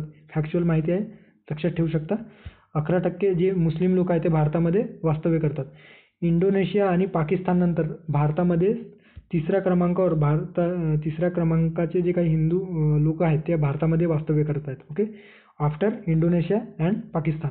ओके, केंद्रशासित प्रदेशामध्ये म्हणजे जी मुस्लिमांची जी लोकसंख्या आहे ते कुठल्या प्रदेशात जास्त दिसून येतो तर लक्षद्वीप आणि जम्मू काश्मीरमध्ये हे मुस्लिम लोकसंख्या संख्येने आपल्याला दिसून येतो. त्यानंतर आहे ख्रिश्चनांची लोकसंख्या. तर ख्रिश्चन धर्मीय जी लोकसंख्या आहे ते आपल्याला 2.78 कोटी आपल्याला आपल्या भारताच्या एकूण लोकसंख्येमध्ये 2.78 कोटी लोकसंख्या त्यांची आपल्याला दिसून येतो, जी एकूण लोकसंख्येच्या 2.3% आहे. ओके, ईशान्य भारतातील नागालँड, मिझोराम, मेघालय आणि मणिपूर या राज्यांमध्ये हे ख्रिश्चन बहुल लोकसंख्या, ख्रिश्चन धर्म असणारी लोकसंख्या आपल्याला म्हणजे प्रामुख्याने दिसून येतो. त्यानंतर आहे शीख धर्मीय लोकसंख्या. बघूयात शीख धर्मीय लोकसंख्येची जी एकूण आकडेवारी आहे लोकसंख्येनुसार तर 2.8 कोटी इतकी लोकसंख्या आपल्याला भारतामध्ये दिसून येतो, जे एकूण लोकसंख्येच्या 1.7% इतकी लोकसंख्या या ठिकाणी आपल्याला दिसून येतो आहे. ओके, सो या ठिकाणी टेबलच्या फॉर्मॅटमध्ये देखील चार्टच्या स्वरूपात हे या ठिकाणी मेन्शन केलेलं आहे. हिंदूंची एकूण लोकसंख्येची टक्केवारी जर विचारात घेतलं तर 79.80% म्हणजे जवळपास 80%च्या आसपास आहे. मुस्लिमांची जी लोकसंख्या आहे ते 14.2%, ख्रिश्चन धर्मीय लोकांचे जे काही एकूण प्रमाण आहे एकूण लोकसंख्येतील 2.3%, त्यानंतर शीख धर्मीय लोकसंख्येचे जे एकूण प्रमाण आहे 1.7%, त्यानंतर आहे बौद्ध धर्मीय लोकसंख्या ते जवळपास 0.7%, जैन धर्मीय लोकसंख्या यांचा जो टक्केवारीचा जो प्रमाण आहे तो 0.4% आहे. ओके. अन्य जे काही आहे ते या ठिकाणी दिलेलं आहे. ओके. सो या ठिकाणी आपण ते धर्मनिहाय त्यानंतर बौद्ध धर्माचा विचार केला तर 0.7% बघितलं आणि सर्वाधिक जे बौद्ध लोक आहेत बौद्ध धर्मीय जे लोक राहतात ते महाराष्ट्र या राज्यामध्ये म्हणजे आपल्या राज्यामध्ये सर्वाधिक बौद्ध धर्मीय लोक वास्तव्यात आहेत. ओके. एकूण बौद्ध लोकसंख्येच्या 75% लोक हे भारताच्या फक्त महाराष्ट्रामध्ये राहतात. ओके. भारतामध्ये जितके बौद्ध धर्मीय लोकसंख्या आहे त्यातील 75% लोकसंख्या भारतामध्ये महाराष्ट्रात राहतात आणि एकूण महाराष्ट्राचे ते किती टक्के आहेत तर 6 एकूण महाराष्ट्राच्या लोकसंख्येच्या 6% हे बौद्ध धर्मीय लोकसंख्या आहेत. त्यानंतर आहे जैन धर्मीय लोकांची संख्या. जैन धर्मीय लोकसंख्या आपल्याला किती दिसून येतं तर 45 लाख जैनांचे अनुयायी असल्याचे दिसून येतो आणि यांचा जो प्रमाण आहे एकूण लोकसंख्येत तो 0.4% इतका दिसून येतो. भारतीय अर्थव्यवस्थेत त्यांचा प्रभाव जास्त असल्याचे दिसून येतो. ओके. सर्वात सुशिक्षित व श्रीमंत समुदाय म्हणून देखील हे लोकसंख्या ओळखले जातो. सो अशा पद्धतीने आपण बघितलेलं आहे ही धर्मनिहाय लोकसंख्या. ओके. सो लोकसंख्येमध्ये किती प्रचंड प्रमाणामध्ये बदल होताना आपल्याला दिसून आल्याचे या ठिकाणी दिसून येतो. मग वेगवेगळ्या धर्मानुसार देखील आपण ते सविस्तर या ठिकाणी बघितलेलं आहे. आता पुढे जाऊयात. आता जे अनुसूचित जाती व अनुसूचित जमातींची जी भारतामध्ये एकूण लोकसंख्या आहे त्या लोकसंख्येसंदर्भाने देखील आपण माहिती अभ्यासणे अपेक्षित आहे. कारण आयोगाने यावर देखील राज्यसेवा पूर्वपरीक्षेत असो की जे काही कंबाईन असेल त्यामध्ये प्रश्न विचारलेले आहेत आणि सारखं या टॉपिकवर प्रश्न विचारतो आहे. त्या अनुषंगाने आपल्याला या टॉपिक विषयी देखील सविस्तर माहिती अभ्यासणे अपेक्षित आहे. सो जेव्हा आपण अनुसूचित जाती किंवा शेड्यूल कास्ट पॉप्युलेशनचा विचार करतो तर सर्वाधिक लोकसंख्या असणारा म्हणजे सर्वाधिक लोकसंख्येच्या नुसार कुठल्या राज्यामध्ये सर्वाधिक लोकसंख्या दिसून येतो तर उत्तर प्रदेशमध्ये सर्वाधिक लोकसंख्या आहे. जवळपास 41.35 दशलक्ष इतके लोकसंख्या आपल्याला या उत्तर प्रदेश राज्यात दिसून येतो. त्यानंतर आहे पश्चिम बंगाल. पश्चिम बंगालमध्ये 21.46 दशलक्ष इतकी जी लोकसंख्या आहे ते पश्चिम बंगालमध्ये दिसून येतो आणि तिसऱ्या क्रमांकावर आहे बिहार. बिहारमध्ये 16.5% दशलक्ष टक्केवारी नाही तर दशलक्षामध्ये प्रमाण आहे. 16.5 दशलक्ष इतके लोकसंख्या या बिहार राज्यामध्ये दिसून येतो. सो अशा पद्धतीने सर्वाधिक लोकसंख्या असणारे 3 राज्य कुठले आहेत तर उत्तर प्रदेश, पश्चिम बंगाल आणि बिहार. आणि जेव्हा आपण प्रमाणानुसार विचार करतो प्रमाणानुसार म्हणजे कुठल्या राज्याच्या लोकसंख्येनुसार जास्त प्रमाण SC म्हणजे शेड्यूल कास्ट पॉप्युलेशनचं दिसून येतो तर ते आहे पंजाबमध्ये. पंजाबची जी एकूण लोकसंख्या आहे त्या एकूण लोकसंख्येपैकी 31.94% इतका जो लोकसंख्येचं प्रमाण आहे ते पंजाब राज्यामध्ये SC पॉप्युलेशन आपल्याला त्या ठिकाणी दिसून येतो. त्यानंतर आहे हिमाचल प्रदेश या राज्यामध्ये एकूण लोकसंख्येच्या 25.19% जी लोक आहेत ते शेड्यूल कास्ट पॉप्युलेशन त्या ठिकाणी आपल्याला दिसून येतं. त्यानंतर आहे पश्चिम बंगालमधील पंजाब, हिमाचल प्रदेश आणि पश्चिम बंगाल. सो पश्चिम बंगालमध्ये जी एकूण लोकसंख्या आहे त्याच्या 23.51% 23.51% जे लोक आहेत ते शेड्यूल कास्ट बिलॉंग करतात. ओके. आता एक खूप महत्त्वाची माहिती आहे लक्षात ठेवा. जे अरुणाचल प्रदेश आहे अरुणाचल प्रदेश, नागालँड या राज्यांमध्ये आणि लक्षद्वीप आणि अंदमान निकोबार ही जी काही केंद्रशासित प्रदेश आहेत त्या या प्रदेशामध्ये कोणत्याही अनुसूचित जातींची नोंद झालेली नाही. ओके. सो आता तुम्ही म्हणाल की असं कसं कुठल्या या 2 राज्यांमध्ये अरुणाचल प्रदेश आणि नागालँडमध्ये अनुसूचित जातींची नोंद झालेली नाही. तर आपण बघतो आहोत की वेगवेगळ्या राज्यांमध्ये त्यांचा जो एकंदरीतच राज्य सरकारांनुसार किंवा त्या राज्यांच्या कायद्यानुसार त्या ठिकाणी जे राहणारे लोक आहेत काही जर आपल्या महाराष्ट्रामध्ये SC कम्युनिटीचे लोक असतील तर त्याच कॅटेगरीचे लोकांना नॉर्थ ईस्टमध्ये ST कॅटेगरीमध्ये म्हणजे ST कॅटेगरीमध्ये ॲड करण्यात आलेलं आहे किंवा इतर जे आपण आपल्या महाराष्ट्रामध्ये SBC बघतो. ओके. सो SBC असतील तर त्या बाकीच्या राज्यांमध्ये ते OBCमध्ये कन्सिडर केले जातात. सो हे तफावत दिसतो आहे. सो अशा पद्धतीने जेव्हा एस सी कास्ट पॉप्युलेशन जेव्हा आपण कन्सिडर करतो, विचारात घेतो, तर तेव्हा आपल्याला अरुणाचल प्रदेश, नागालँड हे 2 राज्य आणि लक्षद्वीप व अंदमान निकोबार बेट हे असे 2 केंद्रशासित प्रदेश, असे या 4 राज्य आणि केंद्रशासित प्रदेशांमध्ये आपल्याला कुठल्याही पद्धतीची नोंद दिसून येत नाही. ओके. सो या ठिकाणी मॅपच्या दृष्टीने देखील तुम्ही बघू शकता. आणि भारताच्या संदर्भाने एस-सी म्हणजे शेड्यूल कास्ट अनुसूचित जाती लोकसंख्या किती टक्के आहे एकूण लोकसंख्येत, जर असा प्रश्न आला तर 16.63%. ओके. हे देखील माहिती असणे अपेक्षित आहे. ओके. सो मॅपच्या याच्यातून देखील तुम्ही बघू शकता. सर्वाधिक लोकसंख्येचा जो प्रमाण आहे तो आपल्याला प्रमाणानुसार पंजाबमध्ये दिसून येतो. ओके. आणि लोकसंख्येनुसार उत्तर प्रदेश या राज्यामध्ये दिसून येतो एकूण लोकसंख्येत. कुठल्या राज्यामध्ये नाही आहे तर अरुणाचल प्रदेश, नागालँड, इकडे लक्षद्वीप आहे आणि अंदमान निकोबार या ठिकाणी आपल्याला शेड्यूल कास्ट पॉप्युलेशन दिसून येत नाही. ओके. त्यानंतर आहे अनुसूचित जमातीचे लोकसंख्या. ओके.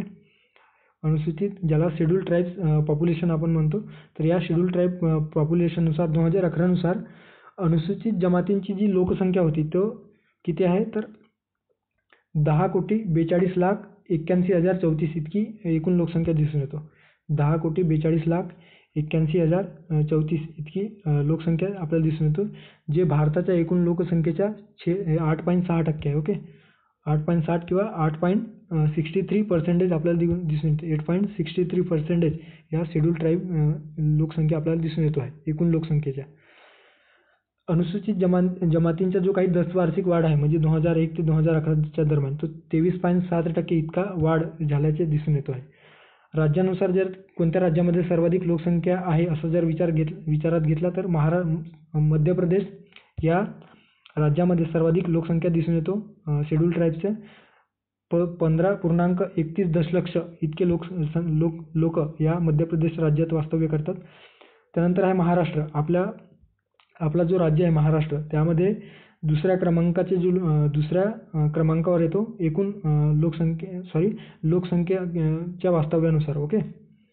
म्हणजेच काय तर महाराष्ट्रामध्ये 10.51 दशलक्ष लोकसंख्या आपल्या महाराष्ट्रामध्ये राहतात, जे मध्य प्रदेशनंतर महाराष्ट्रामध्ये इतक्या प्रमाणात इतक्या अफाट संख्येनं लोकसंख्या शेड्यूल ट्राईबचं दिसून येतो. त्यानंतर आहे ओडिशा राज्य. ओडिशा राज्यामध्ये 9.59 दशलक्ष लोकसंख्या आहेत. आता त्यांच्या प्रमाणानुसार विचार करूयात. सर्वाधिक लोकसंख्येचा जो प्रमाण आहे, म्हणजे एकूण लोकसंख्येच्या प्रमाणानुसार विचार केला तर 94.80% लोकसंख्या हे लक्षद्वीपमध्ये आपल्याला दिसून येतो. त्यानंतर मिझोराम राज्यांचा विचार केला तर सर्वाधिक प्रमाणानुसार मिझोराम या राज्यामध्ये शेड्यूल ट्राईबची लोकसंख्या आपल्याला प्रमाणानुसार दिसून येते. त्यांच्या एकूण लोकसंख्येचे 94.40% हे शेड्यूल ट्राईबचे लोक त्या ठिकाणी वास्तव्यात आहेत. त्यानंतर आहे नागालँड. नागालँडमध्ये देखील 86.50% एकूण लोकसंख्येच्या शेड्यूल ट्राईब लोक त्या ठिकाणी वास्तव्यात आहेत. पंजाब, हरियाणा, चंदीगड, दिल्ली आणि पांडिचेरी या 5 राज्यांमध्ये अनुसूचित जमातींची लोकसंख्या नाही. ओके. हे लक्षात ठेवा. कुठले राज्य आहेत? पंजाब. ओके. या मॅपमध्ये देखील ते 0 अशा पद्धतीने दाखवलेलं आहे. हरियाणा. ओके. सो थोडक्यात झूम करू द्या. पंजाब, हरियाणा, दिल्ली.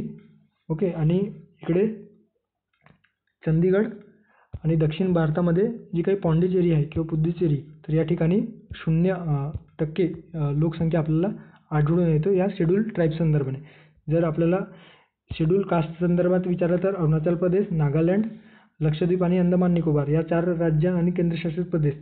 आणि जर आपल्याला शेड्यूल ट्राईब कुठल्या राज्यांमध्ये दिसून येत नाही असा प्रश्न आला तर पंजाब, हरियाणा, चंदीगड हे जवळचे 4 राज्य किंवा केंद्रशासित प्रदेश. पंजाब राज्य हे 2 राज्य आणि चंदीगड, दिल्ली हे केंद्रशासित प्रदेश आणि दक्षिण भारतातील एक पुद्दुचेरी किंवा पाँडिचेरी ज्याला आपण म्हणतो. सो अशा पद्धतीने दिलेलं आहे. ओके. सो 8.63% एकूण लोकसंख्या, भारतातील एकूण लोकसंख्येच्या 8.63% लोकसंख्या आपल्या देशामध्ये या शेड्यूल ट्राईबचे असल्याचे आपल्याला दिसून येतो आहे. ओके.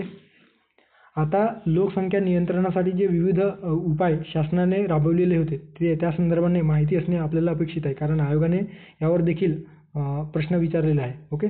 सो 1938 साली राष्ट्रीय नियोजन समिती जी स्थापन झालेली होती, आपल्याला माहीत आहे 1938 1938-1939मध्ये जे काही काँग्रेसचे अधिवेशन झालेले होते, हरिपुरा अधिवेशन वगैरे, तर त्यामध्ये आपण राष्ट्रीय उत्पन्नाचं जेव्हा पंचवार्षिक योजना अभ्यासलो तर तेव्हा जे आपण राष्ट्रीय नियोजन समितीची स्थापना त्या ठिकाणी अभ्यासलेलो होतो, जे पंडित जवाहरलाल नेहरू यांच्या नेतृत्वाखाली, त्यांच्या अध्यक्षतेखाली ही स्थापन झालेली होती. तर या समितीने एक लोकसंख्या विषयक उपसमिती नेमण्यात, या समिती अंतर्गतच एक उपसमिती नेमण्यात आलेली होती आणि त्या समितीने 1940 साली राज्याने कुटुंब नियोजन व कल्याणकारी धोरणे आखावा अशा पद्धतीचा ठराव त्यांनी पास केलेला होता. ओके. स्वातंत्र्यानंतर 1952मध्ये कुटुंब नियोजनावर भर देणारा राष्ट्रीय कार्यक्रम भारत देशामध्ये आखला गेला आणि 1952मध्ये अशा पद्धतीचा कार्यक्रम आखला गेला आणि भारत हा देश जगातील पहिला असा देश झाला ज्या देशामध्ये कुटुंब नियोजनावर भर देणारा पहिला राष्ट्र म्हणून आपण भारताकडे बघू शकतो किंवा भारताला संबोधण्यात आले. ओके. सो हे लक्षात ठेवा. कुटुंब नियोजनावर भर देणारा पहिला राष्ट्र कुठला असा जर प्रश्न आला तर ते आहे आपला भारत देशामध्ये. आता जे काही धोरण राबवण्यात आले त्यातील जे सर्वात महत्त्वाचे जे काही धोरण होते ते 1976चे पहिले राष्ट्रीय लोकसंख्याविषयक धोरण. ओके. आयोगाने यावर प्रश्न विचारलेला आहे. प्रिलिम्समध्ये म्हणजे आपल्या राज्यसेवा पूर्व परीक्षेत तर विचारतोच आहे, सोबत आता हळूहळू राज्यसेवेच्या किंवा आपले जे काही MPSC प्री जी आहे ते आता कंबाईनमध्ये, हा अर्थशास्त्राचा पॅटर्न आता हळूहळू कंबाईनमध्ये फॉलो होतानाचे आपल्याला दिसून येतो. सो त्या अनुषंगाने देखील यावर प्रश्न येण्याची दाट शक्यता आहे. सो त्यामुळे देखील ही माहिती जे काही आपण अभ्यासतो आहोत ते लक्षात घेणे अपेक्षित आहे. सो 1976मध्ये जे काही पहिले राष्ट्रीय लोकसंख्या धोरण जाहीर झाले होते तर या धोरणानुसार कुटुंब नियोजनाचा एक असा धोरण या ठिकाणी आपण आपल्या देशामध्ये राबवलेलं होतं आणि त्यावेळेस इंदिरा गांधी यांचं सरकार त्या ठिकाणी आपल्याला दिसून येतो. त्यावेळेस आरोग्य आणि कुटुंब कल्याण मंत्री कोण होते तर डॉक्टर करण सिंग. या करण सिंगांनी 16 एप्रिल 1976 रोजी पहिले लोकसंख्याविषयक धोरण जाहीर केले. ओके. सो लक्षात ठेवा त्यावेळेस आरोग्यमंत्री कोण होते तर डॉक्टर करण सिंग यांच्या नेतृत्वाखालीच 16 एप्रिल 1976ला हे पहिले लोकसंख्याविषयक धोरण जाहीर झाले होते 1976चे. तरतुदी कुठल्या होत्या? त्या तरतुदी खूप महत्त्वाच्या आहेत. तर सरकारने पहिल्यांदाच कायद्याद्वारे म्हणजे विधेयक आणून लग्नाचे वय वाढवण्याचे म्हणजे मुलांचे वय आणि मुलींचे वय वाढवण्याचे निश्चित केलेले होते. ओके. मुलींसाठी 18 वर्ष, किमान 18 वर्ष वय आणि मुलांसाठी 21 वर्ष. सो हे खूप महत्त्वाचं आहे कारण आता नुकताच आपल्या मागच्या वर्षी नरेंद्र मोदी सरकारने देखील मुलींचे वय 21 करण्यासंदर्भाने प्रस्ताव त्यांनी मांडलेला होता आणि तो एकंदरीतच निर्णय घेण्यात आलेला आहे. ओके. सो त्या दृष्टीने देखील हे माहिती असणे अपेक्षित आहे. तर सरकारने कायद्याद्वारे हे लग्नाचे वय वाढवण्याचे या धोरणामध्ये ठरवलेले होते. मुलींसाठी 18 वर्षे किमान वय वर्ष आणि मुलांसाठी 21 वर्षे. त्यानंतर आहे राज्यामधील महिला शिक्षणाचा स्तर उंचावण्यासाठी विशेष प्रयत्न करणे किंवा विशेष प्रयत्न करावे अशा पद्धतीची तरतूद या पहिल्या लोकसंख्याविषयक धोरणामध्ये केलेली होती. कुटुंब नियोजन करणाऱ्या गरीब कुटुंबांना पैशाच्या स्वरूपात मोबदला देण्याचे ठरवलेले होते. जे काही स्टरलायझेशन जो प्रोग्राम राबवलेला होता तर फॅमिली प्लॅनिंगसाठी, तर या स्टरलायझेशन प्रोग्राममध्ये आपल्याला असं दिसून येतो की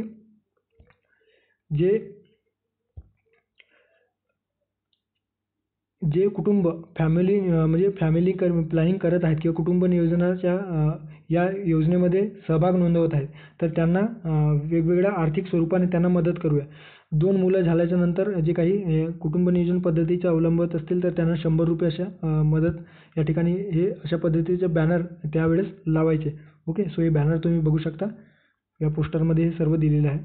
त्यानंतर आहे शिक्षण पद्धतीतील लोकसंख्याविषयक शिक्षणाचा अंतर्भाव करणे.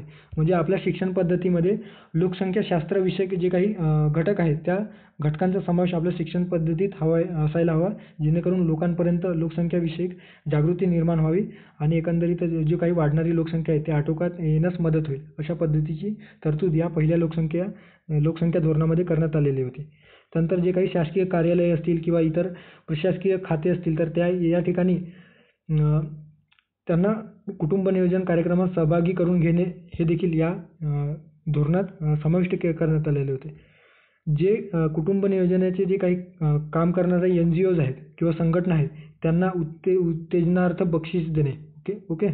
म्हणजे जे काही NGO या कुटुंब नियोजनासाठी कार्य करत आहेत, वेगवेगळ्या भागामध्ये जाऊन समाजामध्ये जागृती करत आहेत, त्या NGOजना प्रोत्साहन देऊन त्यांचं मनोबल उंचावणे अशा पद्धतीची तरतूद देखील या पहिल्या राष्ट्रीय धोरणामध्ये, राष्ट्रीय लोकसंख्याविषयक धोरणामध्ये करण्यात आलेली होती. सो अशा पद्धतीने जे काही ठराव या ठिकाणी मांडलेले आहेत ते आपल्याला माहिती असणे अपेक्षित आहे. ओके, सो यावर आयोग प्रश्न विचारतो आहे. आता त्यानंतर 2000मध्ये दुसरे राष्ट्रीय धोरण जाहीर झाले.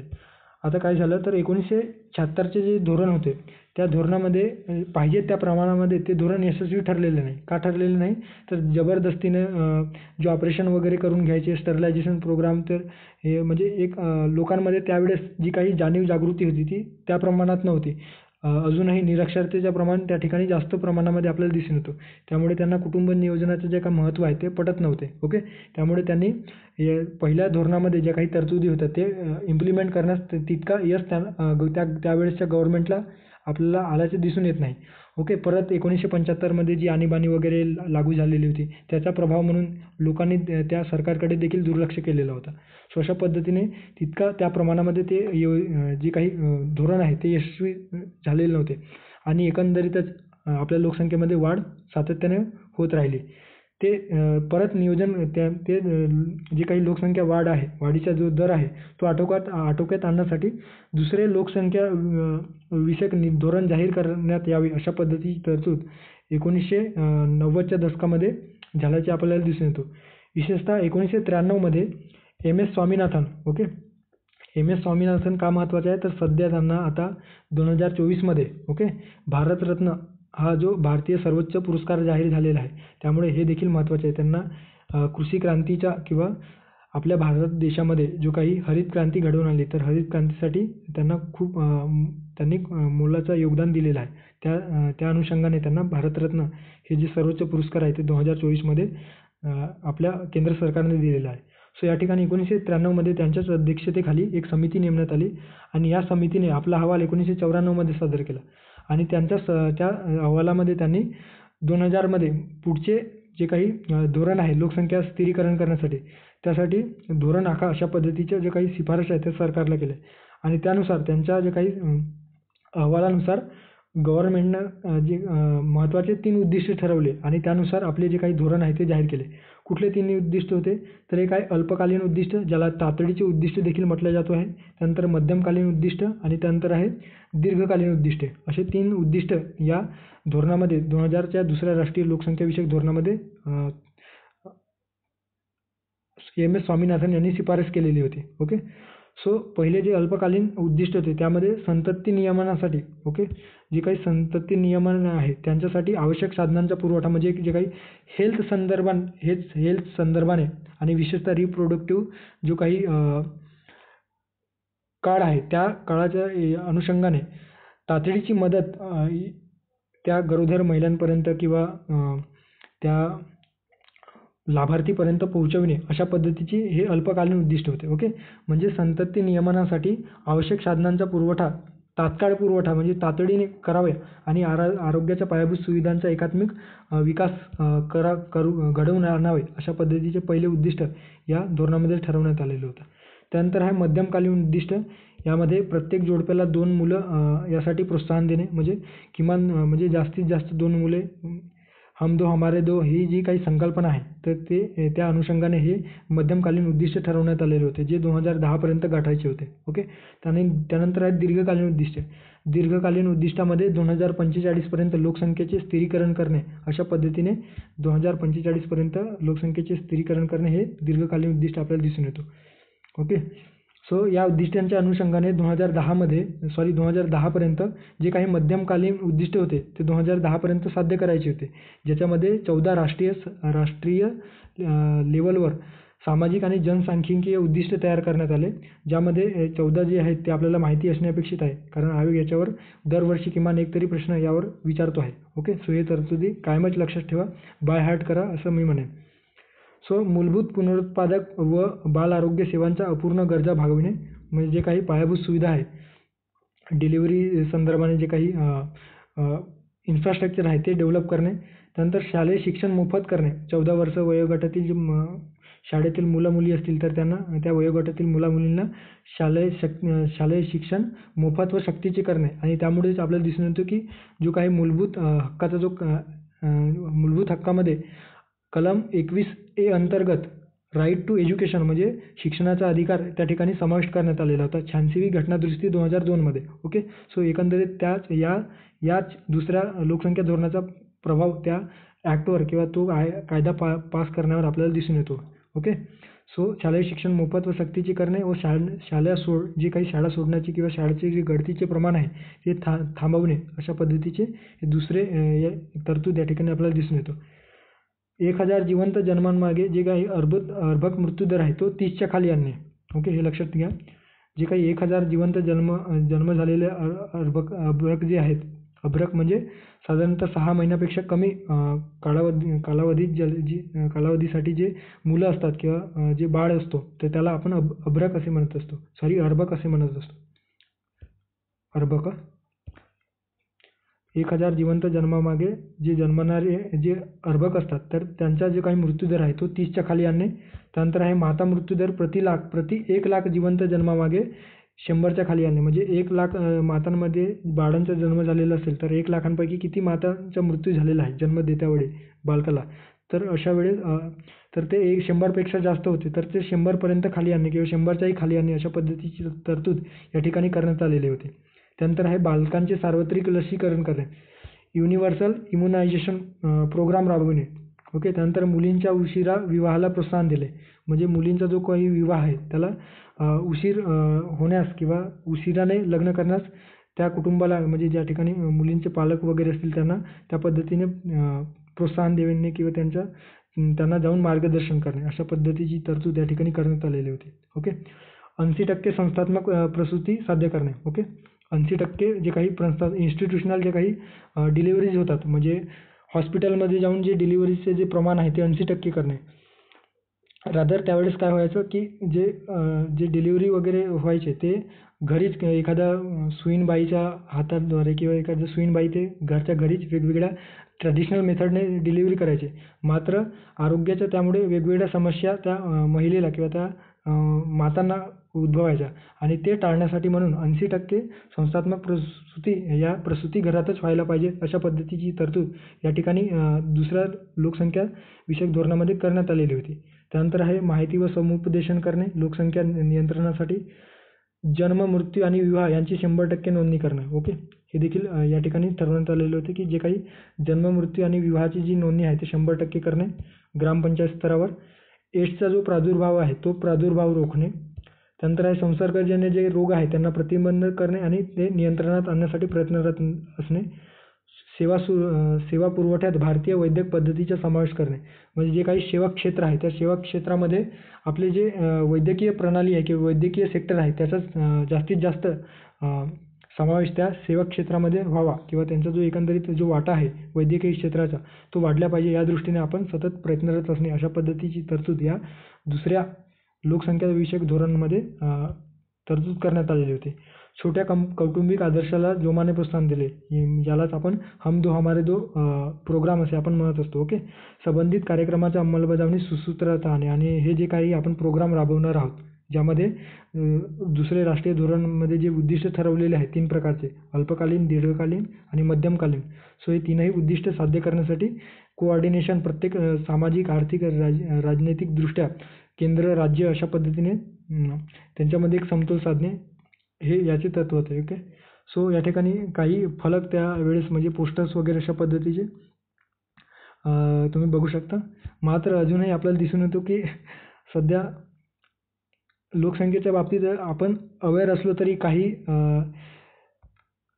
तुम्ही बघू शकता इथं या इमेजच्या आधारे तुम्हाला दिसू शकते या कुत्र्यासाठी देखील या ठिकाणी जागा त्यांनी अवेलेबल करून दिलेली नाही आहे. ओके. इतका याच्यामध्ये लोकसंख्येचं प्रमाण सध्या देखील आपल्याला या ठिकाणी दिसून येतो. सो जोक सपाट. सो त्यानंतर पुढच्या याच्याकडे जाऊया संकल्पना ते आहे नागरीकरण. याशी संदर्भाने आयोग आपल्याला प्रश्न विचारतो तर नागरीकरण म्हणजे नेमकी संकल्पना आहे तरी काय ते आपण समजून घेऊया. सो जेव्हा शहरी भागाकडून म्हणजे शहरीकरण म्हणजे काय तर ग्रामीण भागाकडून शहरी भागामध्ये जे ग्रामव्यवस्था आहे म्हणजे गावची जी व्यवस्था आहे ती हळूहळू त्याचे रूपांतर जेव्हा शहरी भाग किंवा शहरी पार्श्वभूमीवर होताना दिसतो तर त्यालाच आपण शहरीकरण असे म्हणतो. थोडक्यात काय तर ग्रामीण भागाकडून शहरी भागाकडे होणारे ग्रामव्यवस्थेचे रूपांतर याला आपण शहरीकरण म्हणतो. आणि यामुळे काय दिसून येतं तर ग्रामीण भागात राहणारे लोक हळूहळू शहरी भागाकडे आकृष्ट होतात. शहरी भागाकडे आकृष्ट होतात म्हणजे काय तर जे काही शहराचं जे काही विकासात्मक प्रकल्प आहे किंवा शहरी एज्युकेशन सिस्टम असेल, शहरीचे जो काही शहरी भागात जो राहणीमान आहे ते त्या ग्रामीण भागातील लोकांना अट्रॅक्ट करतो आणि हळूहळू ते लोक आपल्या खेड्यापाड्यात देखील म्हणजे आपल्या गावात देखील ते इम्प्लिमेंट करण्याचा प्रयत्न करतात. इमारती बांधणे किंवा एखाद्या ठिकाणी वेगवेगळे इमारती वगैरे बांधणे, इन्फ्रास्ट्रक्चर डेव्हलप करण्यासाठी सतत प्रयत्न करणे आणि हळूहळू त्या खेड्याचे रूपांतर मग शहरामध्ये होतं. तर त्यालाच या ठिकाणी शहरीकरण दिलेलं आहे. ओके. आणि एकंदरीत याचा जो पार्श्वभूमी असतो तर लोकसंख्येमध्ये होणारी अफाट वाढ. ओके. हे त्यामागे प्रमुख कारण आपण या ठिकाणी म्हणू शकतो. आता काही निकष आपल्या गव्हर्नमेंटने ठरवून दिलेले आहे की कुठल्या भागाला आपण नागरीकरण झालेलं आहे असं आपण म्हणूयात. सो भारतीय जनगणनेनुसार भारतीय जनगणना कार्यालय 1961 नुसार खालीलप्रमाणे काही निकष ठरवलेले आहे. कुठले निकष आहेत तर ज्या वस्तीतील काम करणाऱ्या पुरुषांपैकी 75% पुरुष हे बिगर शेती व्यवसायात गुंतलेले असतील तर अशा वस्तीस नागरी वस्ती समजावं. म्हणजे एखादा वस्ती क्षेत्र आहे आणि त्या वस्ती क्षेत्रातील एकूण पुरुष जे लोक आहेत त्या पुरुषांपैकी 75% पुरुष हे बिगर शेती कामाशी संदर्भात आहेत. म्हणजे त्या ठिकाणी जर फॅक्टरी वगैरे कारखाना वगैरे सुरू असेल तर त्या ठिकाणी ते 75% प्रमाणामध्ये एकूण पुरुष राहतात, कर्ते पुरुष, तर ते जात असतील तर त्याला आपण नागरी वस्ती किंवा शहरी वस्ती आपण त्याला म्हणू शकतो. सोबतच त्या वस्तींची लोकसंख्या किंवा त्या क्षेत्राची लोकसंख्या 5000 पेक्षा जास्त असावी. ओके. आणि त्या वस्तीची लोकसंख्या कमीत कमी किंवा वस्तींची जी काही घनता आहे त्या लोकसंख्येची तर त्या लोकसंख्येची घनता त्या ठिकाणी आपल्याला दर चौरस किमी क्षेत्रावर 400 इतकी असायला किंवा यापेक्षा जास्त असायला हवी. अशा पद्धतीने या ठिकाणी काही निकष दिलेले आहे. ओके. सो आयोगाने यावर देखील प्रश्न विचारण्यात आलेला आहे. ओके. सो या ठिकाणी तुम्ही बघू शकता. आणि एक लक्षात ठेवा सर्वाधिक शहरीकरण झालेला केंद्रशासित प्रदेश व राज्य असा जर प्रश्न आला तर आपल्याला माहिती असायला पाहिजे. केंद्रशासित प्रदेशाच्या बाबतीत आपल्याला दिल्ली हे दिसून येतं तर राज्यांच्या बाबतीत गोवा हे राज्य सर्वाधिक शहरीकरण झालेले राज्य आपल्याला दिसून येतो. ओके. आता भारतीय जनगणना संदर्भाने काही फॅक्च्युअल माहिती आहेत ते देखील आपल्याला अभ्यासणे गरजेचे आहे. कदाचित 2021 हे वर्ष जनगणनेचे होते मात्र कोविड-19मुळे ते पुढे गेलेले आहे तर कदाचित आयोग या उद्देशाने देखील यावर प्रश्न विचारला जाऊ शकतो. ओके. आयोगातर्फे. सो ते माहिती असणे अपेक्षित आहे. सो भारतीय जनगणना 2011 मध्ये काय आहे तर याची जे काही बेसिक जे आहे इन्फॉर्मेशन ते तर 2011ची जी जनगणना आहे ती 15वी म्हणजे 1981 पासून जी सलग जनगणनेला सुरुवात झालेली आहे त्या जनगणनेपासून आपण जो काळ मोजला तो किंवा जो एकंदरीत आपण कन्सिडर केला तर ही 15वी जनगणना आपल्याला दिसून येते. आणि स्वातंत्र्यानंतरची म्हणजे भारताला स्वातंत्र्य मिळाल्यानंतरची ही 7वी जनगणना होती 2011ची जनगणना. नंतर आहे पहिली जनगणना जी होती ते कोणी घडवून आणलेलं होतं कोणी केलेलं होतं तर लॉर्ड मेयो यांच्या नेतृत्वाखाली 1872 मध्ये यांनी लॉर्ड मेयोनी ही जनगणना सुरू केलेली होती. ओके. किंवा यांच्या कार्यकाळात ती जनगणना सुरू झालेली होती. मात्र नियमित स्वरूपाची जनगणना जी आहे ती 1881 लॉर्ड रिपन यांच्या काळामध्ये ही सुरू झालेली आहे. ओके. रिपनच्या काळामध्ये ही नियमित जनगणना सुरू झाल्याचे आपल्याला दिसून येतं. 1947 नंतर म्हणजे स्वातंत्र्यानंतर भारतामध्ये जनगणनेची जी जबाबदारी आहे ते भोर समितीच्या सूचनेनुसार केंद्र सरकारवर संपूर्ण जबाबदारी टाकण्यात आली. जो जनगणनेसंदर्भाने भोर समिती स्थापन केलेली होती हे देखील आपल्याला माहिती असणे अपेक्षित आहे. त्यासाठी एक कायदा करण्यात आला जनगणना कायदा 1948. आता 2011च्या जनगणनेमध्ये हे जनगणनाचे जे काही कार्य आहे ते कोणत्या मंत्रालयाअंतर्गत येतो तर गृह मंत्रालयाअंतर्गत या जनगणनेचे कामकाज पार पडत असतात. जनगणना आयुक्त म्हणून 2011 मध्ये डॉक्टर सी चंद्रमौळी यांची नियुक्ती करण्यात आलेली होती. याचे घोषवाक्य काय होते 2011च्या जनगणनेचे तर आपली जनगणना आपले भविष्य. 2000 जनगणनेमध्ये राष्ट्रीय लोकसंख्या नोंदवही देखील तयार करण्यात आले. Okay. National population registration population अशा पद्धतीने त्याला आपण इंग्लिशमध्ये संबोधतो. आणि जी 2021मध्ये जी जनगणना होणार होती ती कोविड महामारीमुळे जी काही पुढे ढकलण्यात आलेली आहे. ती 2023मध्ये होती, मात्र आता सध्या आपण बघतो आहोत की 2024 उजाडलं तरी ते अद्याप त्यावर कुठलाही निर्णय झालेला नाही. ओके, सो अशा पद्धतीने जनगणनेसंदर्भात जी बेसिक इन्फॉर्मेशन आहे ते आपण या ठिकाणी बघितलेलं आहे. आता एक आंतरराष्ट्रीय संस्था आहे युनायटेड नेशन पॉप्युलेशन फंड, आणि एप्रिल 2023मध्ये त्यांनी एक अहवाल प्रसिद्ध केलेला होता. ओके, सो या अहवालामध्ये त्यांनी त्या अहवालाचं नाव होतं 8 billions lives infinite possibilities. Okay, अशा पद्धतीने या अहवालाचं तुम्ही कव्हर पेज बघू शकता. 8 बिलियन्स लिव्स म्हणजे 8 अरब लोक राहणारे इन्फिनिट पॉसिबिलिटीज म्हणजे अगणित शक्यता, अशा पद्धतीने एक अहवाल त्यांनी प्रसिद्ध केलेला होता या नावाने. ओके, सो याच्यामध्ये त्यांनी असं स्पष्ट केलं आहे की भारत हा चीनला मागे टाकून, जे मी सुरुवातीला सांगितलेलं होतं की या अहवालानुसार भारत चीनला मागे टाकून जगातील सर्वाधिक लोकसंख्येचा देश बनलेला आहे. आणि जवळपास 142 कोटी लोकसंख्या, इतकी लोकसंख्या म्हणजे 142 पॉईंट समथिंग लोकसंख्या सध्या भारताची आहे. ओके, आणि त्याखालोखाल चीन, अमेरिका, इंडोनेशिया आणि पाकिस्तानचा क्रमांक लागतो. ओके, सो याविषयी आपल्याला माहिती असणे अपेक्षित आहे. सो जागतिक स्तरावर लोकसंख्येविषयी आकडेवारी प्रसिद्ध करण्याचे काम हे युनायटेड नेशन पॉप्युलेशन फंडद्वारे केलं जातो आहे.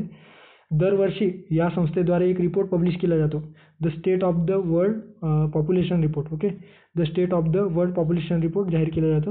आणि 2023मध्ये जो काही त्यांनी वर्ल्ड रिपोर्ट जाहीर केलेला होता तो कुठल्या नावाने केला होता, कदाचित आयोग यावर प्रश्न विचारला जाऊ शकतो. लक्षात ठेवा, 8 billion lives infinite possibilities. Okay, 8 billion lives infinite possibilities इंग्लिशमध्येच लक्षात ठेवा, वाटल्यास तुम्ही ते मराठीत लिहू शकता. ओके, आणि हे जे अहवाल आहे ते 19 एप्रिल 2023ला प्रसिद्ध झालेले होते. ओके, या अहवालानुसार आताच बघितलं आपण, भारत हे चीनला मागे टाकून सर्वाधिक लोकसंख्येचा देश झालेला आहे जगामध्ये. तर या युनायटेड नेशन पॉप्युलेशन फंडच्या म्हणण्यानुसार जगाची जी काही 8,045 दशलक्ष लोकसंख्या या ठिकाणी त्यांनी नोंदवण्यात आलेली आहे, ज्यात सर्वात मोठा वाटा 65% वाटा हे 15 ते 64 वयोगटातील लोकांचा आहे, म्हणजे याला आपण कार्यकारी गट असे म्हणतो. ओके, लक्षात ठेवा, 15 ते 64 जे काही वर्ष वयोगट आहे, 15 ते 64 वर्ष गट. ओके, वयोगट, तर यालाच आपण कार्यकारी गट म्हणतो, म्हणजे कामासाठी सक्षम असणारा गट. ओके, सो त्यांची जी एकूण लोकसंख्या आहे आपल्या जगामध्ये ते 65%, एकूण लोकसंख्येच्या 65% लोकसंख्या आपल्याला त्या कार्यकारी गटांची दिसून येतो. 10 ते 24 वर्षे लोकसंख्या 10 ते 24 वर्ष वयोगट असणाऱ्या लोकसंख्येचं एकूण प्रमाण किती आहे, 24%. ओके, आणि 65 वर्षावरील लोकांचे जे 65 वर्ष वयावरील जे लोकांचे प्रमाण आहे एकूण लोकसंख्येत जगामध्ये ते 10% इतकं आहे. ओके, सो या ठिकाणी अशा पद्धतीने हे जे अहवाल आहे त्या अहवालाचं नाव लक्षात ठेवाल. आणि जे काही आपण पुढे गेलेलो आहोत चीनला मागे टाकून, तर किती लोकसंख्या आहे हे लोकसंख्या आपल्याला माहिती असणे अपेक्षित आहे. सोबत किती टक्के लोकसंख्या हे कार्यकारी गटामध्ये मोडतो ते देखील आपल्याला माहिती असणे अपेक्षित आहे. ओके, आता या ठिकाणी काही द हिंदूमध्ये जो काही आकडेवारी प्रसिद्ध झालेली होती या स्टेट वर्ल्ड रिपोर्ट पॉप्युलेशन फंडच्या अहवालानुसार, त्यामध्ये जो भारत आहे, भारतामध्ये या ठिकाणी बघू शकता 1428.6 मिलियन इतका लोकसंख्या आपल्याला दिसून येतो. 15 ते 64 वर्ष वयोगटातील जे काही कार्यकारी गट आहे तो भारतामध्ये 68% आहे. खूप महत्त्वाचं आहे, लक्षात ठेवा. डायरेक्ट फॅक्च्युअल विचारू शकतो, किती टक्के लोकसंख्या आहे आपल्याला भारतामध्ये कार्यकारी गट दिसून येतो भारताच्या एकूण लोकसंख्येतील, तर 68%. ओके, 65 प्लस वय वर्ष असणाऱ्या लोकसंख्येतील प्रमाणानुसार भारतामध्ये किती टक्के लोकसंख्या आहे, 7%. टोटल फर्टिलिटी रेट म्हणजे एकूण जननदर किती आहे सध्या भारताचा, तर 2.0 ओके 2.0 किंवा 2% इतका जो काही टोटल फर्टिलिटी रेट आहे आपल्याला दिसून येतो. आणि लाईफ एक्सपेक्टन्सी म्हणजे सरासरी आयुर्मान भारतातील लोकांचा जो जीवनमान आहे तो 72.5% अशा पद्धतीने दिलेला आहे. ओके, सो हे देखील जी काही फॅक्च्युअल माहिती आहे ते तुम्हाला माहिती असणे अपेक्षित आहे. ओके, सो अशा पद्धतीने आपण सविस्तर जे काही जनगणनेसंदर्भाने जे महत्त्वाची आकडेवारी होती किंवा जनगणनेसंदर्भात किंवा लोकसंख्यासंदर्भात जे महत्त्वाचे कॉन्सेप्ट असतील, थिअरीज असतील, लोकसंख्या प्रतिमान असेल, हे जे काही विविध थेरिटिकल पार्ट आहेत ते सविस्तर डिस्कस केले. सोबतच जे आकडेवारी आहेत भारताच्या लोकसंख्येच्या अनुषंगाने ते देखील आपण या ठिकाणी बघितलेलं आहे. एकंदरीत जनगणना बघितलेलं आहे आपण. ओके. जनगणनेसंदर्भात जे काही बेसिक फॅक्ट्स आहेत ते देखील आपण बघितलेलं आहे. सोबत कुटुंब नियोजनासंदर्भात जे काही शासनाने ध्येय धोरण राबवलेले होते ते देखील बघितलेलं आहे. आणि जे काही आंतरराष्ट्रीय स्तरावर जे युनायटेड नेशन पॉप्युलेशन फंड आहे ते जे आंतरराष्ट्रीय स्तरावर लोकसंख्येविषयक अहवाल प्रसिद्ध करतो ते देखील आपण सविस्तर बघितलेलं आहे. होप सो तुम्हाला व्हिडिओ नक्कीच आवडला असेल. अशा पद्धतीने एकंदरीतच कॉम्प्रिहेन्सिव्ह वेनं आपण आपला अभ्यास करतो आहोत एकंदरीत. आणि आता सर्वात महत्त्वाचं म्हणजे आपण आता भारताचा लोकसंख्या बघितलं या ठिकाणी. आता महाराष्ट्रासाठी आपण सेपरेट व्हिडिओ बनवणार आहोत ज्यामध्ये महाराष्ट्र स्पेसिफिक आणि काही जे राहिलेले आहेत ज्याच्यामध्ये जे काही लोकसंख्येचा मनोरा आहे ज्याला आपण पॉप्युलेशन पिरामिड्स वगैरे जे काही कॉन्सेप्ट आहेत ते त्या ठिकाणी आपण सविस्तर डिस्कस करूया. ओके.